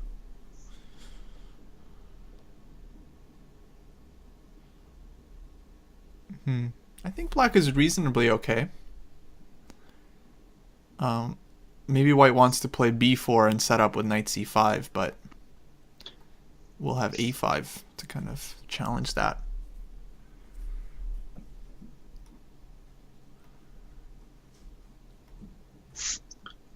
Yeah, I think I would prefer white, obviously, in this position just because of the aggressive nature. But if he's too aggressive, his queen set could fall apart. Yeah, it's another one of those positions. I'm not sure if we have like a similar concept in like English chess literature, but in like the Soviet chess school, they would say that like white's position is kind of like responsible. Like he has to be very careful about how he attacks, because if he leaves his queenside behind, he could just lose. So it's like he's taking on a lot of responsibility by setting everything up on the king side. Responsible, I like that. Yeah, it's like, or maybe you've heard the phrase like a responsible decision is kind of where it comes from. Like when you double your pawns voluntarily, but you try to get some dynamic play. Yeah, I mean, we've seen a lot of games like this. The previous game where Serrano gave up a pawn but had some initiative, that ended up not working out in his favor. And now Timu here is kind of in a similar situation where if his activity doesn't get anywhere, eventually he's just going to have this terrible weakness on d4 that's just going to be undefendable. Yeah, this is a big round for the match. I mean, right now I'm looking at all 4 games, and they could go any way. Yeah, I mean, I think if we can just, even if we just 2-2 this round, I think we have great chances in the final round to put up 2 points. So if we keep a full point lead into the final round, I think we're very close in this match. But this will be very important. Okay, I'm back to Rolf's game, and we just see Anton here playing bishop takes c5, giving up his 2 bishops, but going for the control over the d file. So White's position is better here. How much better, though, is not clear. Maybe queen b6. Queen b6 or queen, yeah. It looks like Hikaru won that game against Melik. So that match is very interesting. I wonder what the score is for Vegas versus Seattle. Checking right now. 4.5, 3.5, Seattle. So Seattle's in the lead. Oh, we have with the win, it's 5.5 now. We have a big tactic on the on Timu's board. His opponent just busted out knight b4, even though White has a pawn on a3. It covers the square. So knight takes b4. He has bishop d5, queen b3. Oh no, he wants to take on e5. Ah, jeez. Because knight b4, there was queen f3, and that's bad for black. But knight e5, oh man, covers. Oh yeah, so this is just okay. Looks bad for White. Wow, what a move. Yeah, and then you have those double pawns, and you have the isolated queen's pawn.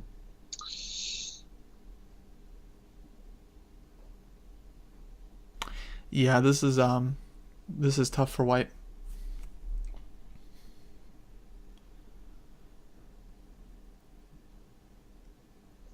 I mean, you have to take, right? Yeah, I wonder what else he's considering. Queen b3 looks awful. No, you can't go with the d pawn. The only move I can think of besides taking is knight takes c6, but I think you're lost there. Yeah, it looks quite bad. Okay, we'll let him try to figure something out. Fike's endgame is pretty messy.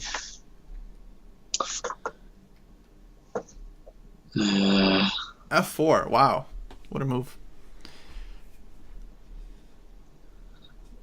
Anything could happen there again. This is double-edged because black has these pawns that can potentially break through in the center. But the knight, he does have them under control right now. Okay, he took on e5, and so we're just going to get huge masses of pawns now. Very interesting. Maybe he'll play c5 and d6 next.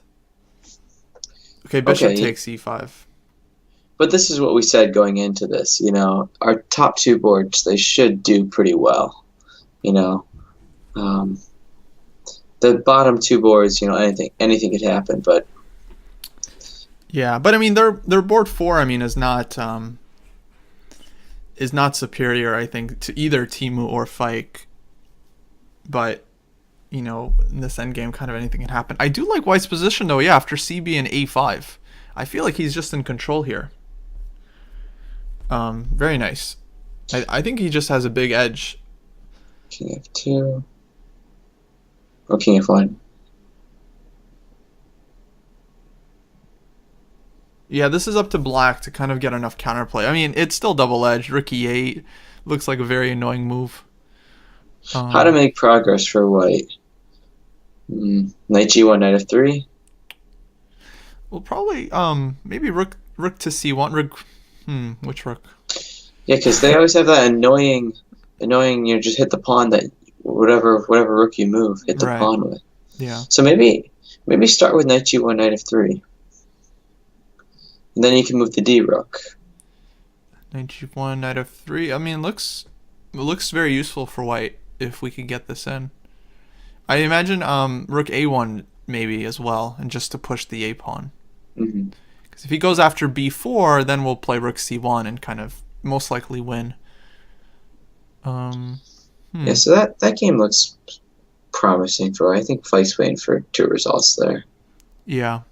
Okay. Team was still thinking. Zviad's game has simplified a lot. He's down a pawn, but he has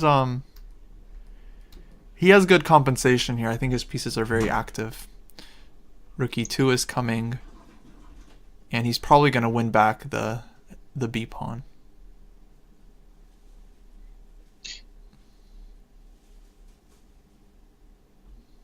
Yeah, I like black's position here. I think he's Rook e1 here. I think black is comfortable enough. Play for more? Well, maybe, like Rook e1 and then like f6. Yeah. And then the bishop runs short on squares, and we might get knight d2 in. Or he might have to play bishop e3 and then allow yeah, isolated pawn there. Allow that trade. Here, okay, rook e2. Okay, so going for b2. Mm-hmm. b3 here for white? Do we have any pass pawn tricks? Probably not.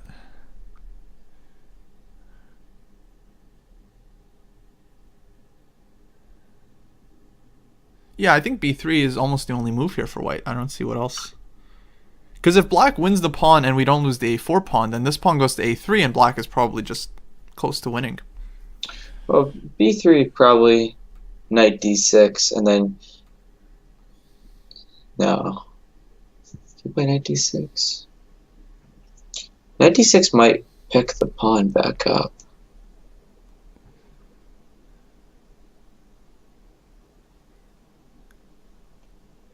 Yeah, I think it's just going to peter out into a draw very soon. I think we're going to get this trade, and black will pick up the c-pawn most likely. I think white's piece is just very hard for white, because this knight on d2, or on f1, just doesn't get out.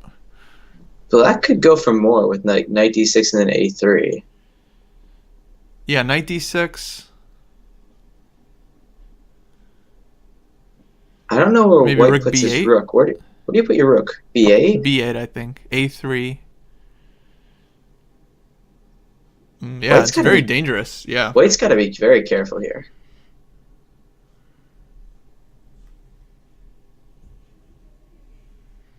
Yeah, I think it's pretty double-edged. You got to play A3. Oh, he took. I don't know. Like, take? Okay. Oh, knight E4? Okay, so he took on b3 and then knight e4, yeah. But how is... Oh, okay, he just picks up the pawn. It's okay. So that's going to be a draw. Yeah, it should be drawn very soon. Bishop d4, rook c1, and then that forces... that threatens rook f1 or knight d2, and so he would maybe go back. Yeah, that's okay. Yeah, it looks drawn. Fika's drawn, which is fine, I think, as far as the match goes, because we are ahead. Oh, so that was probably a strategic decision on his end to get us some more points. Because I think objectively he had reason to play on there, but it's smart for him, I think, not to risk, because I don't think we need to right now. Mm-hmm. Teemu is, well, his position is just as bad, but he's used up all of his time, so it's tough for him here. Okay, so I think we need to go to the game that really matters is Ralph's game. Yeah, and this game can go on for quite a while. I mean, they still have plenty of time. This is just like a blitz game now. Question is, what is going on? I think I like black's position. I think he's outplayed him a little bit because he has this e6 pawn covering all the important light squares, and he has bishop c5 coming. And you've got to think he's gonna push for a win in this. Just because, I mean, of who he is. I think he will. I think his position is safe enough that he can. We'll see how much risk he allows, but... Okay, so right now, match score. So say, how's Teemu doing? Well, Teemu can fight in this. Who knows? I don't like his position. Yeah, I don't like Teemu's position at all. I mean, he's going for some knockout. Well, he has some practical chances because he's so low on the clock that his opponent might play fast, try to flag him. In which case, Teemu might find some tactics, but yeah, just objectively, it's lost. Bishop takes e4, or knight g4. Okay. Well, bishop e4 maybe white is fine there. He takes, we'll trade queens, and then we get the c Yeah, file. you get to fix your pawn too. Knight g4 just looks like we have a lot of pieces under attack because he wants to take on h6 and then play bishop g5. So this is likely over. Zviad's game is still going, but there's some You offered a draw. there's some tricks here for sure. Did white offer a draw? Zviad offered a draw a while ago. Uh-huh. So I think Serrano's gone for a win. So let's see what happens if we take on f1 here. Are we losing after bishop c3 and bishop b4?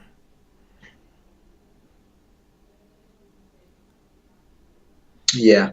Yeah, black has some issues to solve here. Maybe just knight e2. And then just take the knight on f1. Knight e4. He just needs one tempo to play, to just get to play like maybe f6 here. Yeah, it's a little shaky for black, but it's probably holding. Okay, I like knight d6, rook c8. Very nice. Very solid defense. Okay. And then that'll be a draw. So good technique from Azoria to make sure he doesn't have an accident in this game. That would be very bad if he had lost that one. Yeah, it's a draw. Yeah. Yeah, I lost a painful game recently against a GM where it's just like very, very safe. I missed one, trick. I got my pieces pinned up and that was it. Game over. So this was good that he's just solid now with f6. I mean, white can play on because his team is down in the match, so it makes sense for him to try. Yeah. But it should be pretty safe for black. Okay, so now let's see. What can Ralph muster up? Oh, so he put in a g5. Where did he put it? So he put in g5. Stop. What's he doing with this? Wow, g5. Oh, because white played g3. Okay, so he just wanted to stop f4 at all costs. Oh, and he's played g4. Oh, boy. That's really aggressive. Yeah. I mean, white has to take, right? Or is there some... Okay, knight g4. So the current match score, assuming Zviad can hold the draw, is going to be 5.5.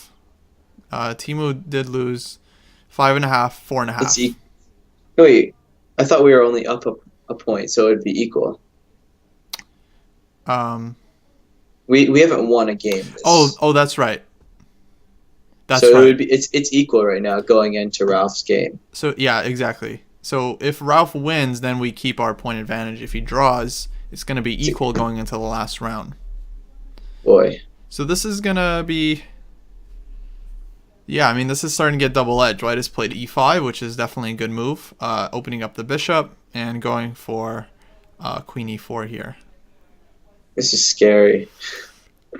Yeah, but this knight on b5, I mean, it can be misplaced in some of these lines. What do you do here? You play queen d5, queen g5, bishop g7, queen h5. Knight takes e5. And then you're safe, I think. Yeah, that's exactly the line Ralph wants to go for, where it looks like he's giving something up, but his king is going to be very safe against this on f8. I think you do it. Queen d5, he's thinking about it. Yeah. Because you don't want to let that queen get to e4.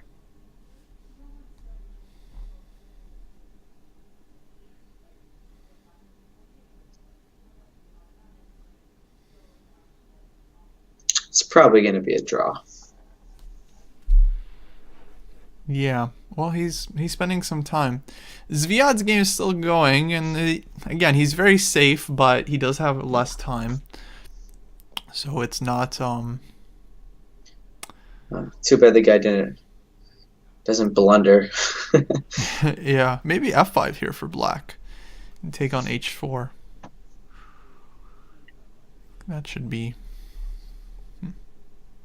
Okay, we'll stick with Ralph's game because this should be more interesting. Okay, Queen D5. Is he gonna go for the line? Come on. Let's see it. Maybe Queen Oh, but E4 is... maybe. Oh, Tom, maybe we don't take on E5. Maybe we play Queen F3 in that final position, and then we threaten Queen F2 and Knight E3 check. Uh-huh. So this pawn is just poison, probably. Because White doesn't have any follow-up against the king with Queen H7, King F8. It's very important.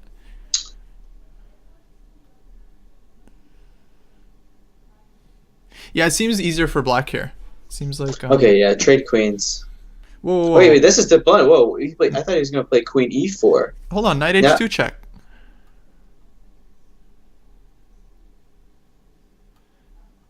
I think someone just offered a draw. Well, better not have been rough. Okay, Zviad has drawn officially. I think Knight H2 check is just winning.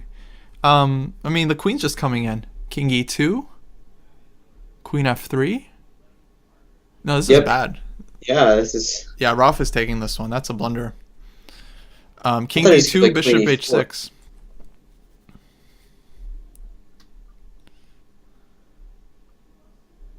Are you sure Bishop? She's Queen H1.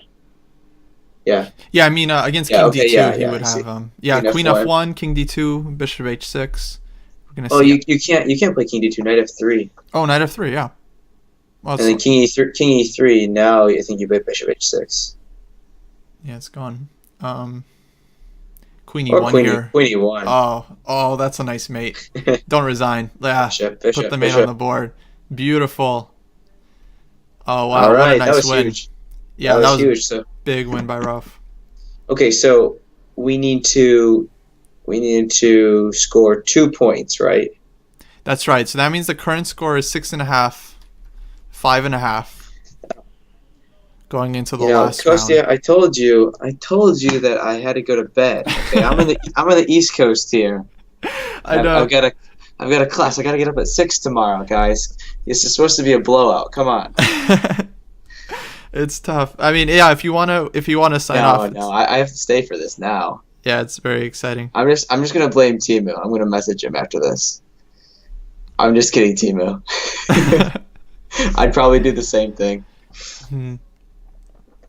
Oh man. Okay, so that means we just need 2 points in the final round, which is good because I think Ralph is a big favorite against Sarana. Zviad versus Smirnov will be interesting. I think Zviad will have white though, so that'll be good for us. And then we're gonna rely on Fike or Timu to put up some points there as well. Good chances. I mean, I think we're in safe position right now. We haven't clinched the match yet, of course, obviously, but I think we're doing well here. All these matches are very close right now, actually. Yeah, Dallas versus Rio Grande at 6-6. Seattle's up a point, 6.5 to 5.5. Same with us, and then San Diego's beating China again by 2 points. So yeah, I just put up the game Yu Yang against Sevian, and it's a very, very interesting one. Sevian has played as trusty Rui Lopez. Has Sevian gone up in rating recently? Has he improved at all? His beginning of the 2017 year was amazing. He won he did very well in that St. Louis round robin with a bunch of GMs. And then I think he tied for first at Chicago, tied for first at Philadelphia. So he had a big year. And wasn't he in Las Vegas too? He was. Yeah, he probably tied for first there as well. Okay. But I just was wondering, him and Jeffrey, are they who's higher? I know at one point it seemed like Sam was about to take him over. Probably Jeffrey is still higher because he had hit like 2660 at one point. I mean, really astronomical. I guess he's playing now in Tata Steel, right? Yeah, I think he's. I checked I like to check every day, but it seems like he's just having. It's a solid tournament, but I think it's even score. Right. Very interesting. Okay, we have Hikaru playing Dominguez. and they're playing one of those 2800 openings. Solid advantage for white. Oh, good to see you too, Judith. We're gonna get you on here commentating. Yeah, she would do great. I want Abel and Judith both on. I think Abel should be on for sure. Oh, and we have John Bryant taking on the Chinese board 4, so that can go any. Who knows what will happen here?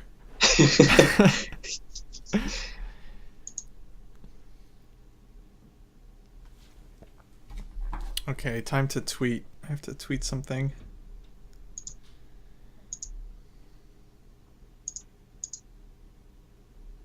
Tweet, I was going to go to bed, but the match is too close. Yeah, it's exciting. How would you even fall asleep knowing that we're still playing?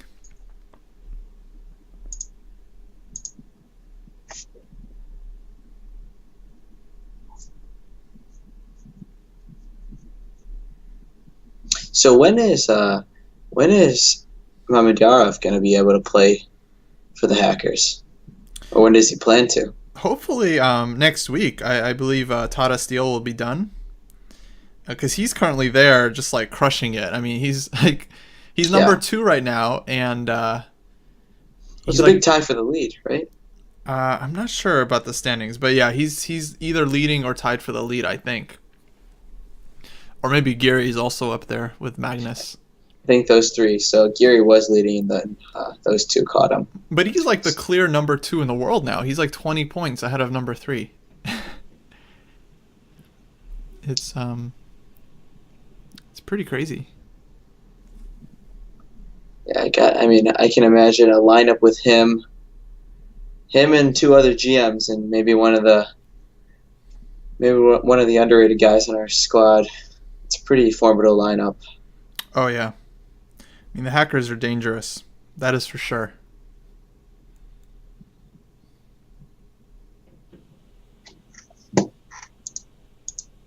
Okay.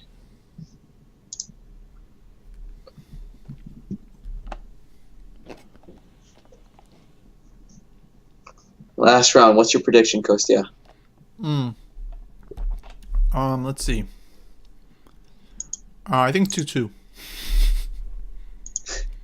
Nah, I'm going bigger. 3-1. 3-1 for the Hackers. They're gonna press too much. That's true. Yeah, they do all have to play for the win in their games, so it's gonna be tough. I think they're gonna press too much. I think Timu gets on the board too. Oh, big sacrifice in against Yu Yangyi against Sevian. Sacrifice the exchange, or maybe it's not a sack. Maybe he's just gonna take this rook on a8. Oh, no, it is. It's a sack. But it's black sacking. It's over. Man, is white not getting mated here? Like bishop takes f2. It's over. Wow. So takes, king h2. Takes, then what? King takes, right? And then no checks.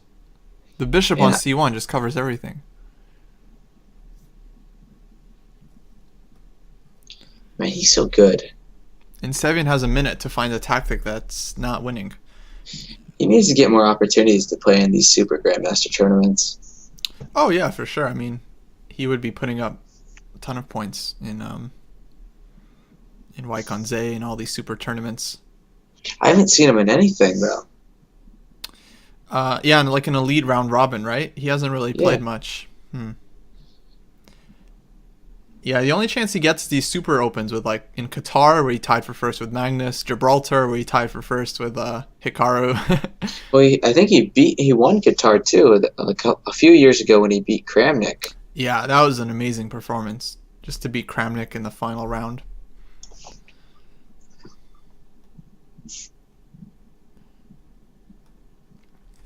Well, Sevian's going to try to figure something out here, but it doesn't look... Okay, bishop e8. I don't see anything.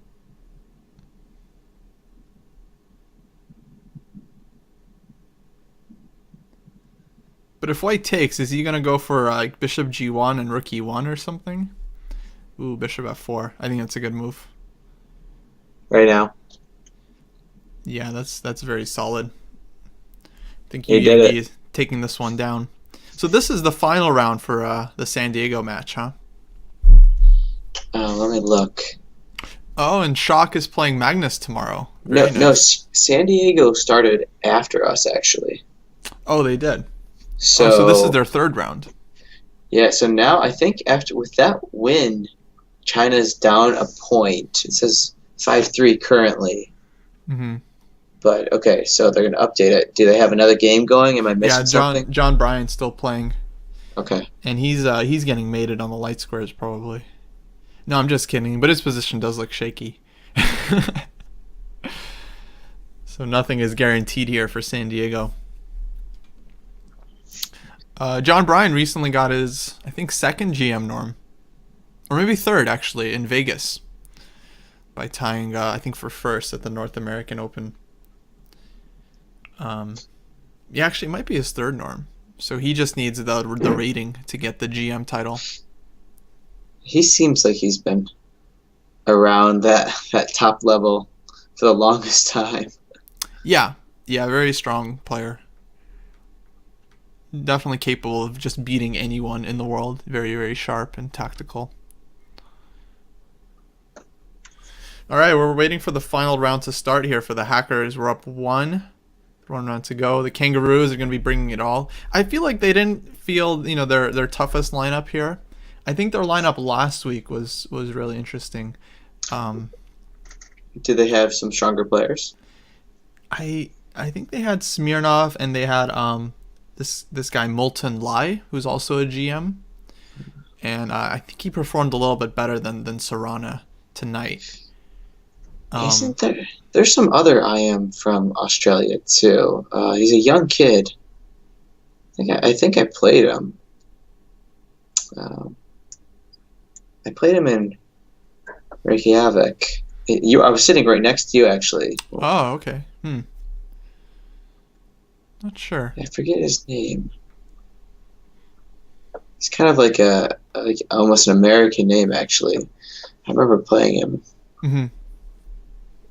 I can't remember that. Wonder if he's on their team.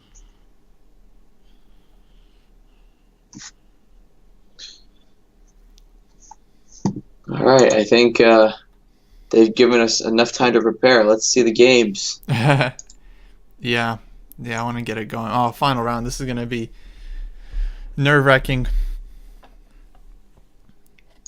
Still nothing.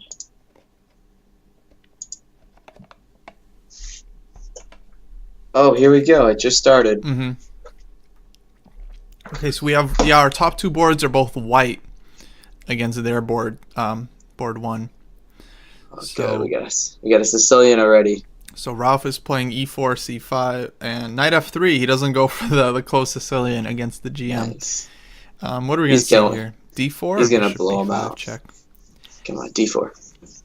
And Azoria has the same position, but in reverse against Anton's. Played c4, e5. Bishop e5 on Ralph's game. Should be 5. Okay, solid choice. Let's see. Fike here. He played the opening again. But why play knight c3, which I think is not the most dangerous choice. So this is actually going to be kind of a comfortable Queen's Gambit decline for black. He's taking some liberties and gotten this bishop out early, but this is actually going to be, I think, a comfortable equality for black. And then on the last board, we have Timu playing black against the board 4 from Australia. And we have a Rui Lopez. That's one of these hybrid King's Indian type positions.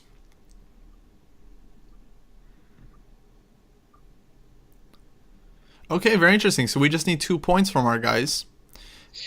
And I think Fike here actually has a comfortable position, so I expect him to put up at least a half point. Yeah, Fike seems okay. Timu, I mean, it's too early to say anything about really these games, just besides the opening. Yeah. Which one do you want to focus on? Um, Oh, I think the Zviad game kind of got a little. yeah, I was on this one. It's a definitely tricky opening. I have no idea about this line, but it seems like the players might be both out of book very soon, if not already. This last move, bishop c5, is very annoying. This reminds me of the game Daniel played last week against Belarus. I saw that. Wasn't that when he got like his king all messed up Yeah, real early on? yeah, he has his king on d1. What happened to that game? Actually, I think I stopped watching at that point. Went to bed. Black won. I think it was a pretty suspicious position for white, and Belarus won that game. I like d3. This is interesting. So what happens if black takes this pawn? Queen takes d4, de4 maybe. And if we take on c4... Well, I think we castle here. No, you can't castle. Not a castle. Yeah, but we do have like maybe knight d2 or b3 or something to misplace the queen and then castle. So he's sacrificing a pawn. Even, yeah.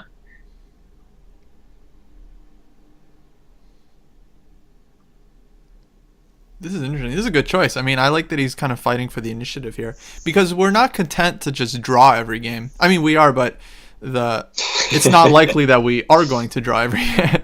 No. So if we draw the top two boards and we're relying on Fike and Timu to get at least a point between them, which is very possible. I don't think that's so unlikely. Actually, I'm going to jump to Timu's game because this is Timu's got a little weird. So he took this pawn on d4.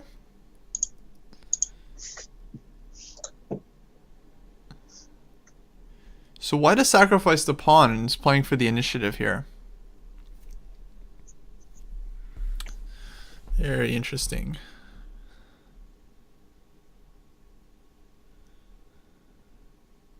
I mean, it's a good practical choice based on the match standings. Yeah, this is definitely dangerous. He has like queen f3, rook ad1, all kinds of sacrifices on f7. Black might need to just take this knight and try to play like bishop e6. Just try to equalize this way. What happens after bishop takes e6? Just trade everything off? Yeah, like trade queens, fe6. Ooh, bishop f5. I don't know if I like that.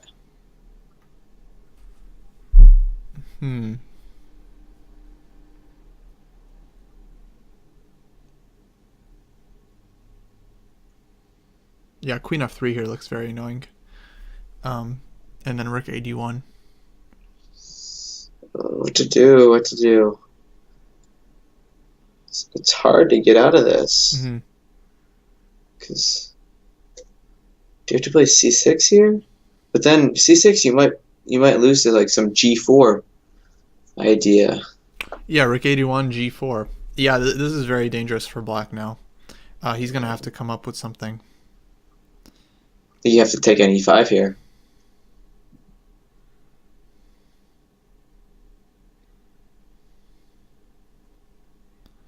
Even taking an e5, you still have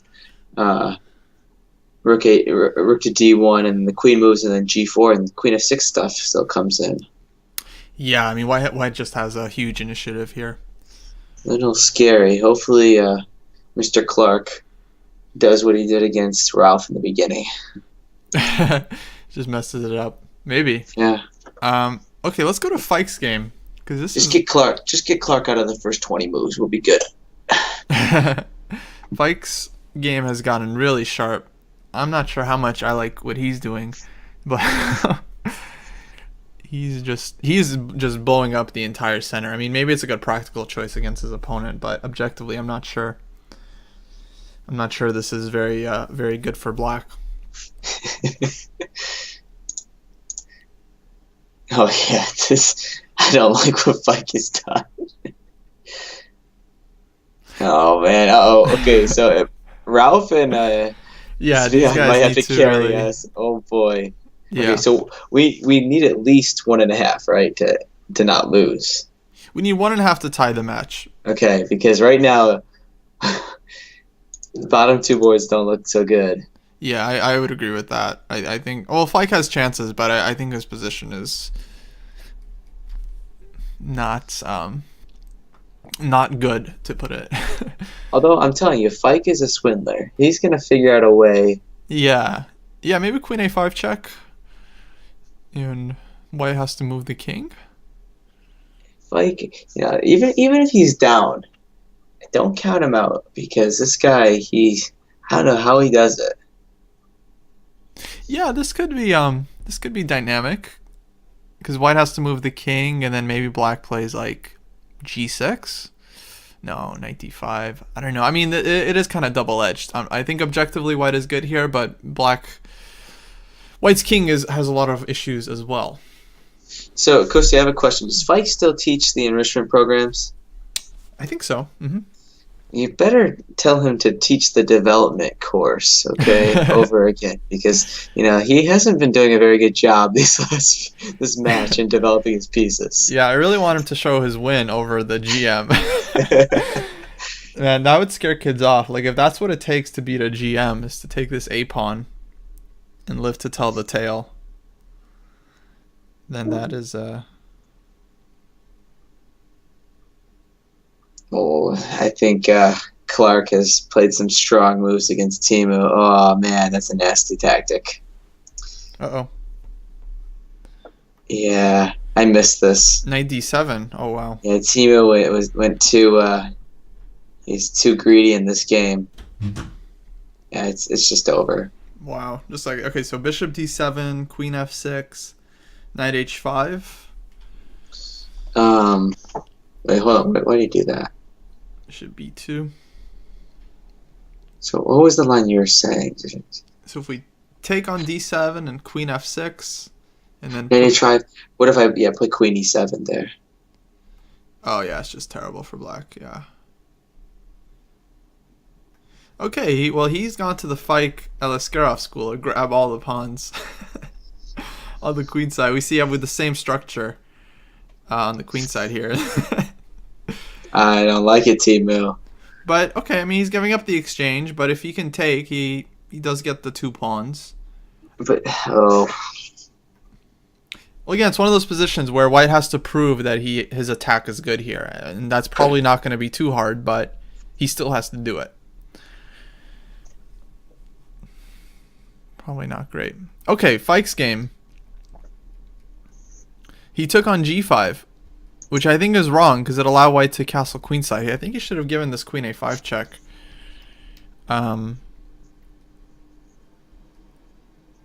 Queen h6. No. I mean, his queen is it's reasonably safe on h6.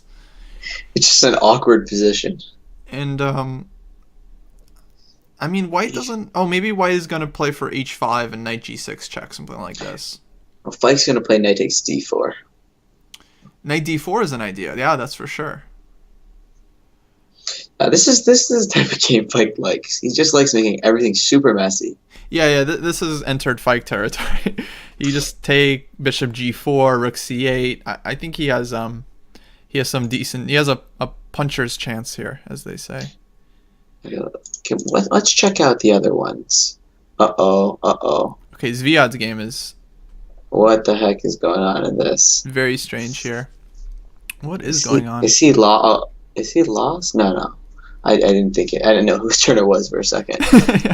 Knight a5. What a move. What is that? And if he takes... Yeah, why couldn't he take there? I don't know. Because he has bishop e6, right? Yeah, queen c4, bishop e6. What are we missing? We're missing knight c3, he just takes it, because our queen is hanging. Why didn't he take an a5? Very interesting.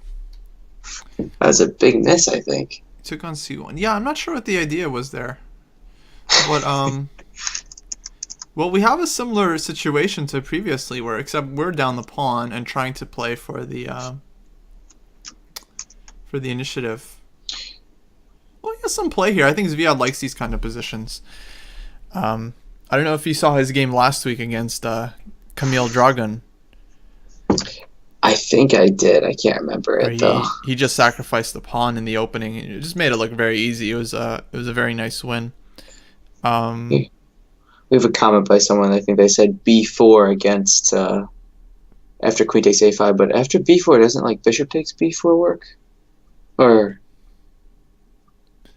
I don't know. I mean, can't remember the position. Could even take with the queen because the knight on b1. Was the knight on b1 hanging? Well, the rook protects it. Well, rook was on f1. So take b4, queen takes. Oh, but he has queen a2. Oh, okay. So you wanted to take with the queen. Okay, but what after b4? What about knight takes c1? Oh, knight c1. Oh, they probably blundered this. Yeah, I think that was a big miss. Yeah, Zviad has kind of blundered twice now. This one and then the previous one against the against Brandon, against Clark, where he blundered the bishop in the endgame and ended up winning that game. Yeah, I think if the hackers win this match, it would not be without some luck. Whoa, Fike's up a piece. What happened? The guy just sacked the bishop on h7. Queen b2, knight c1, queen b2. Maybe I play like knight e3 check or something.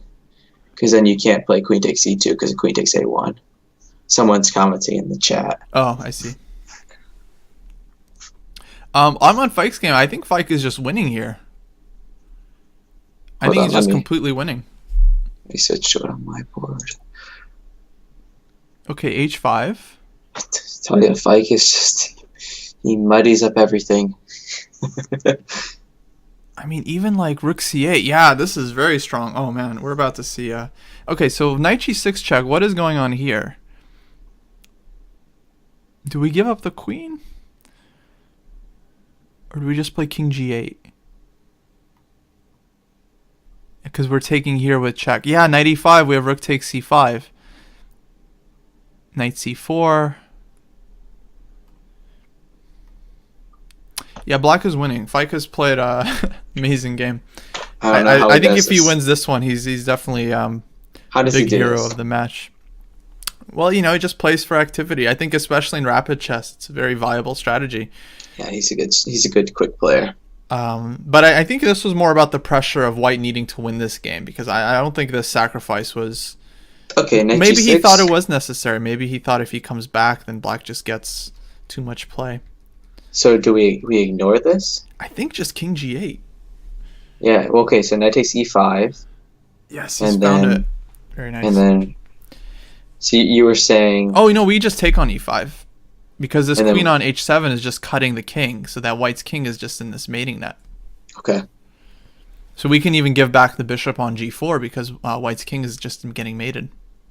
Well, so where's the mate? I'm not seeing it though.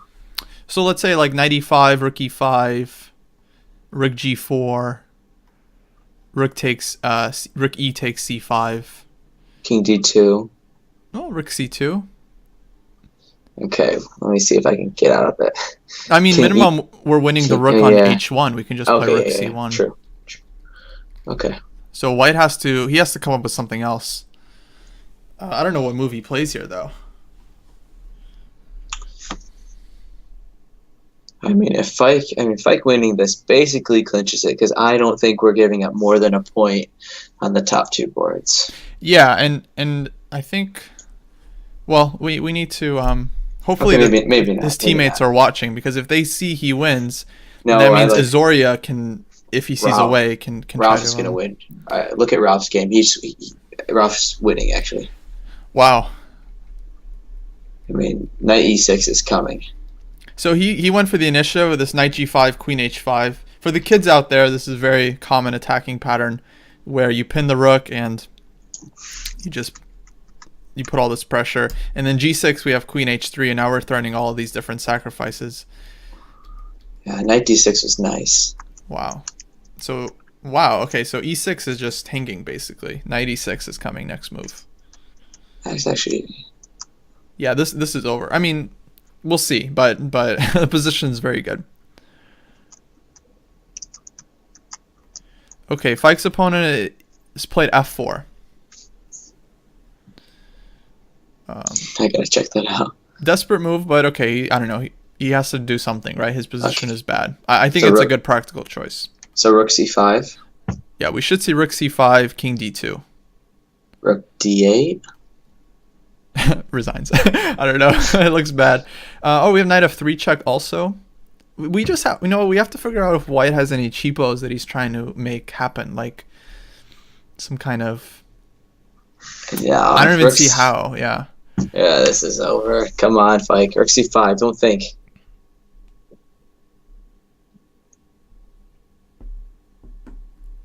Just double checking. He's probably like flossing or something. He's confident.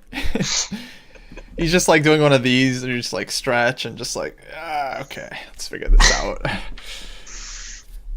But it should be good. Rook c5, king d2, rook d8. I mean, the king is just knight d3, knight f3. He's probably just calculating till checkmate, but he doesn't need to. I mean, he can take. He's already up a piece. If he takes another rook and doesn't get mated, it's just game over. Ooh, know what Pro Chess League should do? They should have webcams that you can see. Only the people playing can see each other. You can see your opponent. Because I really like that feel of being able to see my opponent's face. Mm-hmm. I like when they get nervous. That's probably the best part about playing chess. That's funny. Yeah, I do like it. I like playing Blitz in person a lot more than online. Just a lot more interesting. Okay, I'm back on Ralph's game. So his opponent has set up some practical chances with this battery on the long diagonal. And now Ralph is deciding which piece to take on e6 with, whether it's the knight, the rook, or the queen. So predictions. How does he take on e6 here? I'm going to say...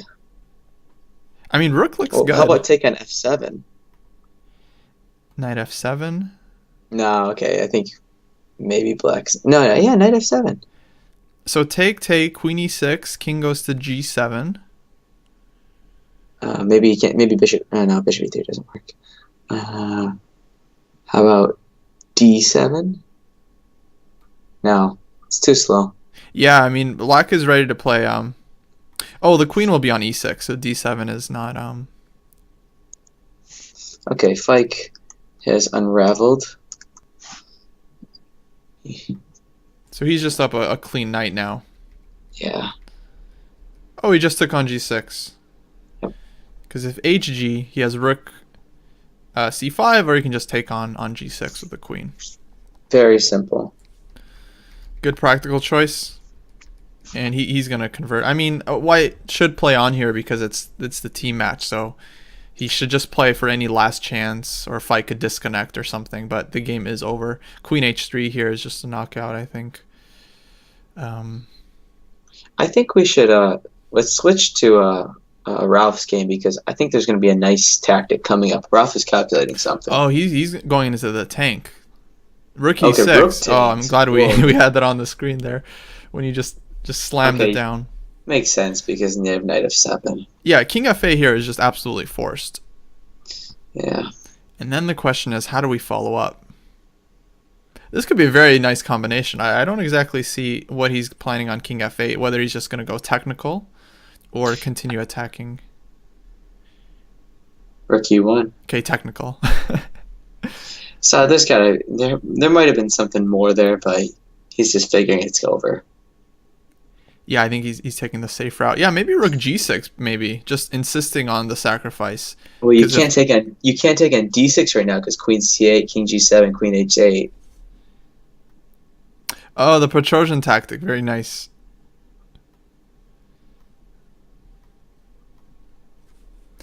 Yeah, so I imagine king g7 is a must move for black. Get some solidity. Oh, okay, so he played king g7. What to do now? Just knight e4? Knight e4 looks very solid. d7 looks good, because takes, we have queen h8. And then we promote. Mm-hmm. We just have to make sure we don't get mated on g2. If knight e4, what if he plays f5? It's a Ralph style move. It's what Ralph would play. for sure. What to do after this move, King G7? Okay, we need to check out Fike's game because I think he's finishing it off. He's given back the knight, but he's gone for a mate. And he wins the queen if he wants. Right, Rook D3 is coming. I think that's the easiest.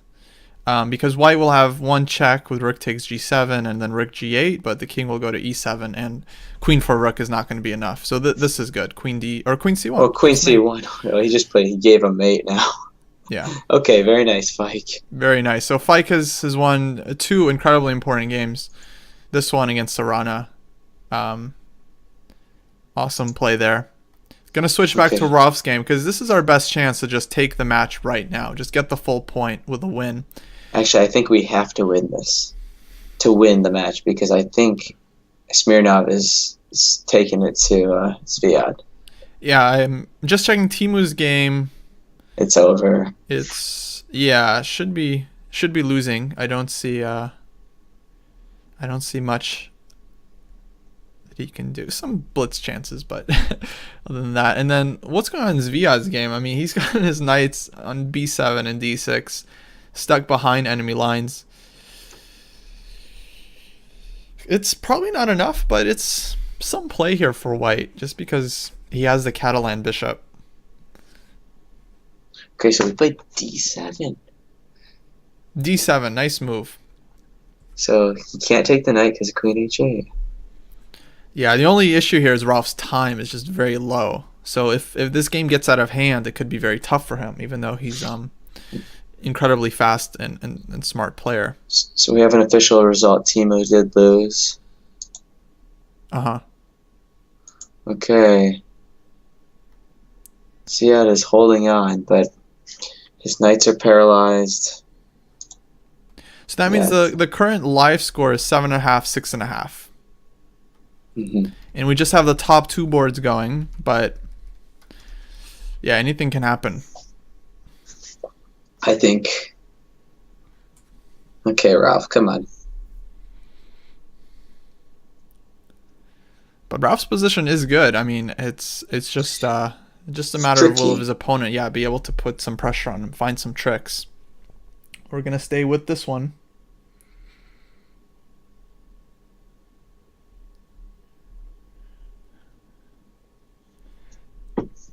There needs to be some more trash talk in this.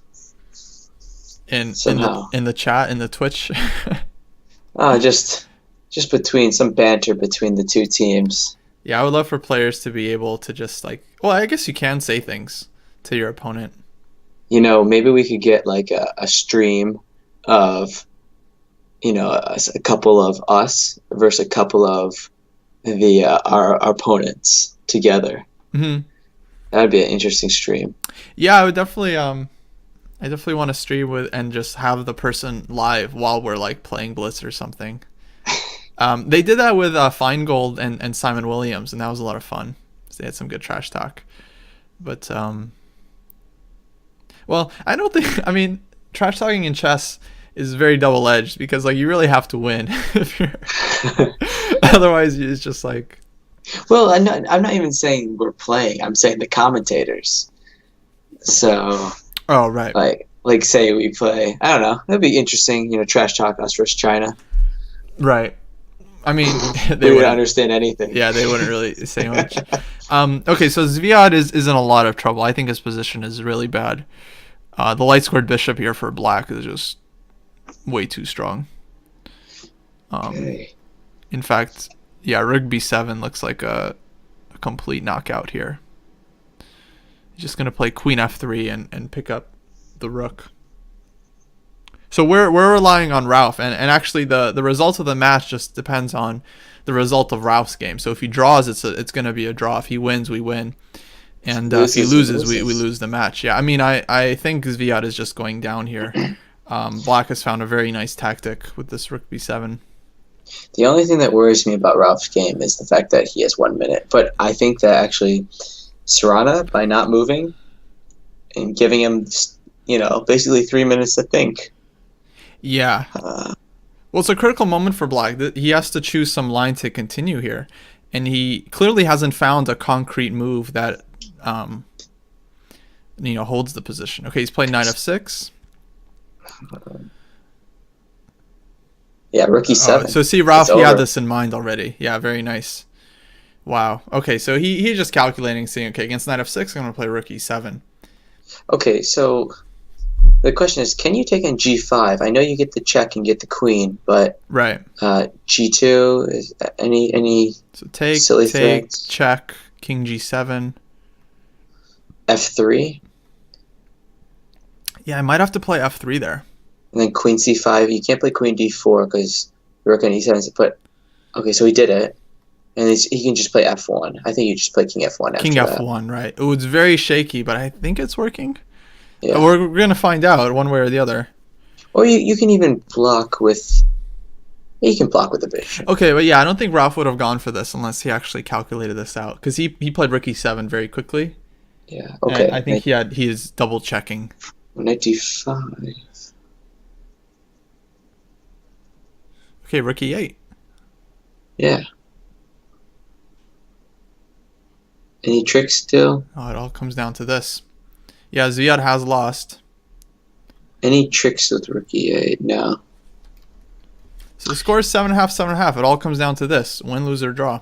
Okay, rook e8. He found it. Okay, here we go.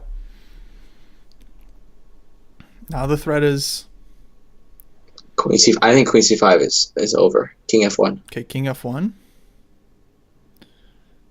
I thought he had to play maybe like d2. Knight f6 after rook e8. I think knight f6 was a must, but can he still play knight f6? Oh, now it's different because you take on a8. Oh, right. Before, if you take on a8, the queen can take on e8 because the queen was on c6. Mm-hmm. But even there, it's probably still winning for white. Yeah, I imagine Ralph is aware that the score is 7.5, 7.5. Can you have like cell phones, or I don't know if I don't know how they show you the score. I feel like the team manager is allowed to communicate the score to team players. Obviously, you're not allowed to suggest moves, but I feel like that is part of the rules because it's a very important part of playing the team, obviously. And in the Olympiad, for example, the team captains are allowed to suggest draws or say don't play on or don't accept the draw, play on for the win. Yeah, it's a critical moment here for Black again, but it looks good for White. It looks like everything is just barely under control. I don't see anything for Black anymore. I think his chance of mudding it up are over. Yeah, and he's quickly catching up with Ralph. He just a tough situation for Alexei because it's like it looked so good. He had so much more time. It didn't look that good, but he had more time. And okay, bishop c6. Gotta play rook g8. Rook g8, king h7, rook h8, and then king g7. There's gotta be a mate here. Where's Come the on. mate? Maybe. Okay. Rook g8, king g7. Can you just play? Black still doesn't have a threat here. 15 seconds. Come on, Ralph.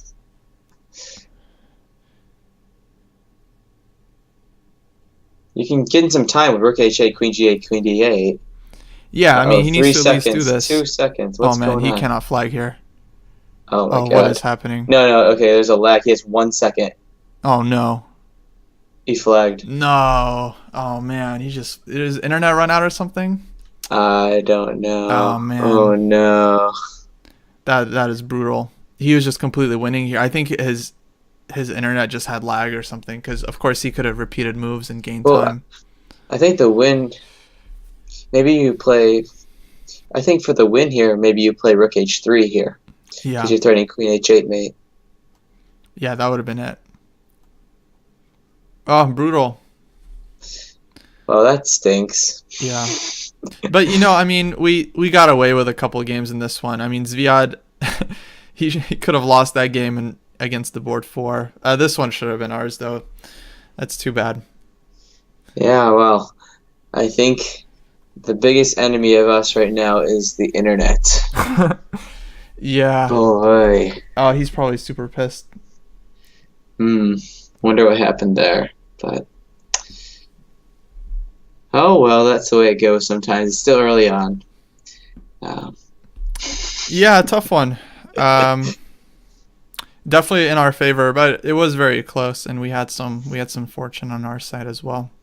See, Pro Chess League. I mean, hear me out right now. Do you know how fun it would be if you could have captured Ralph's face frantically trying to regain his internet? Probably. Okay, fair enough. You know, if you don't have internet, you can't see his face anyways. But would have disconnected. Damn. Well, all right. Well, we'll be back next week. I believe we're playing the Dallas team, so that'll be a very tough team. Jeffrey Zhang probably back. And well, maybe we'll have Shock as well in the lineup. So that'll be that'll be a very exciting match. But that's the Pro Chess League. I mean, every team, especially this year, the teams have gotten so much tougher. I mean, now we have like Pittsburgh at 2-0. Well, they got a lot better at getting rid of me, so. Fair enough. All right, Tom, you got to sign off. You have an early day. But thanks for joining me. This was a lot of fun. It was fun. Maybe we'll do it again sometime. Yeah. I'll come up with better jokes or something too. And we got to get Abel on here as well because I got to talk to him about some internet issues. Oh yeah. Abel would be good for sure. It's not that big. It's not the end of the world. We'll be back. Yeah. That's too bad. All right, guys. I'm signing off. Take care. All right. Well, thanks everyone for watching the show, and we'll be back next week. And yeah, I think we're gonna come back. It's just one loss. Very, very close. Some exciting chess. I think we're gonna come back with a vengeance next week and start getting some 2-digit wins here. Hey, great. Okay. Have a good night, guys. Kostya, I'm off. Thanks, man. See ya. Good night. Good night.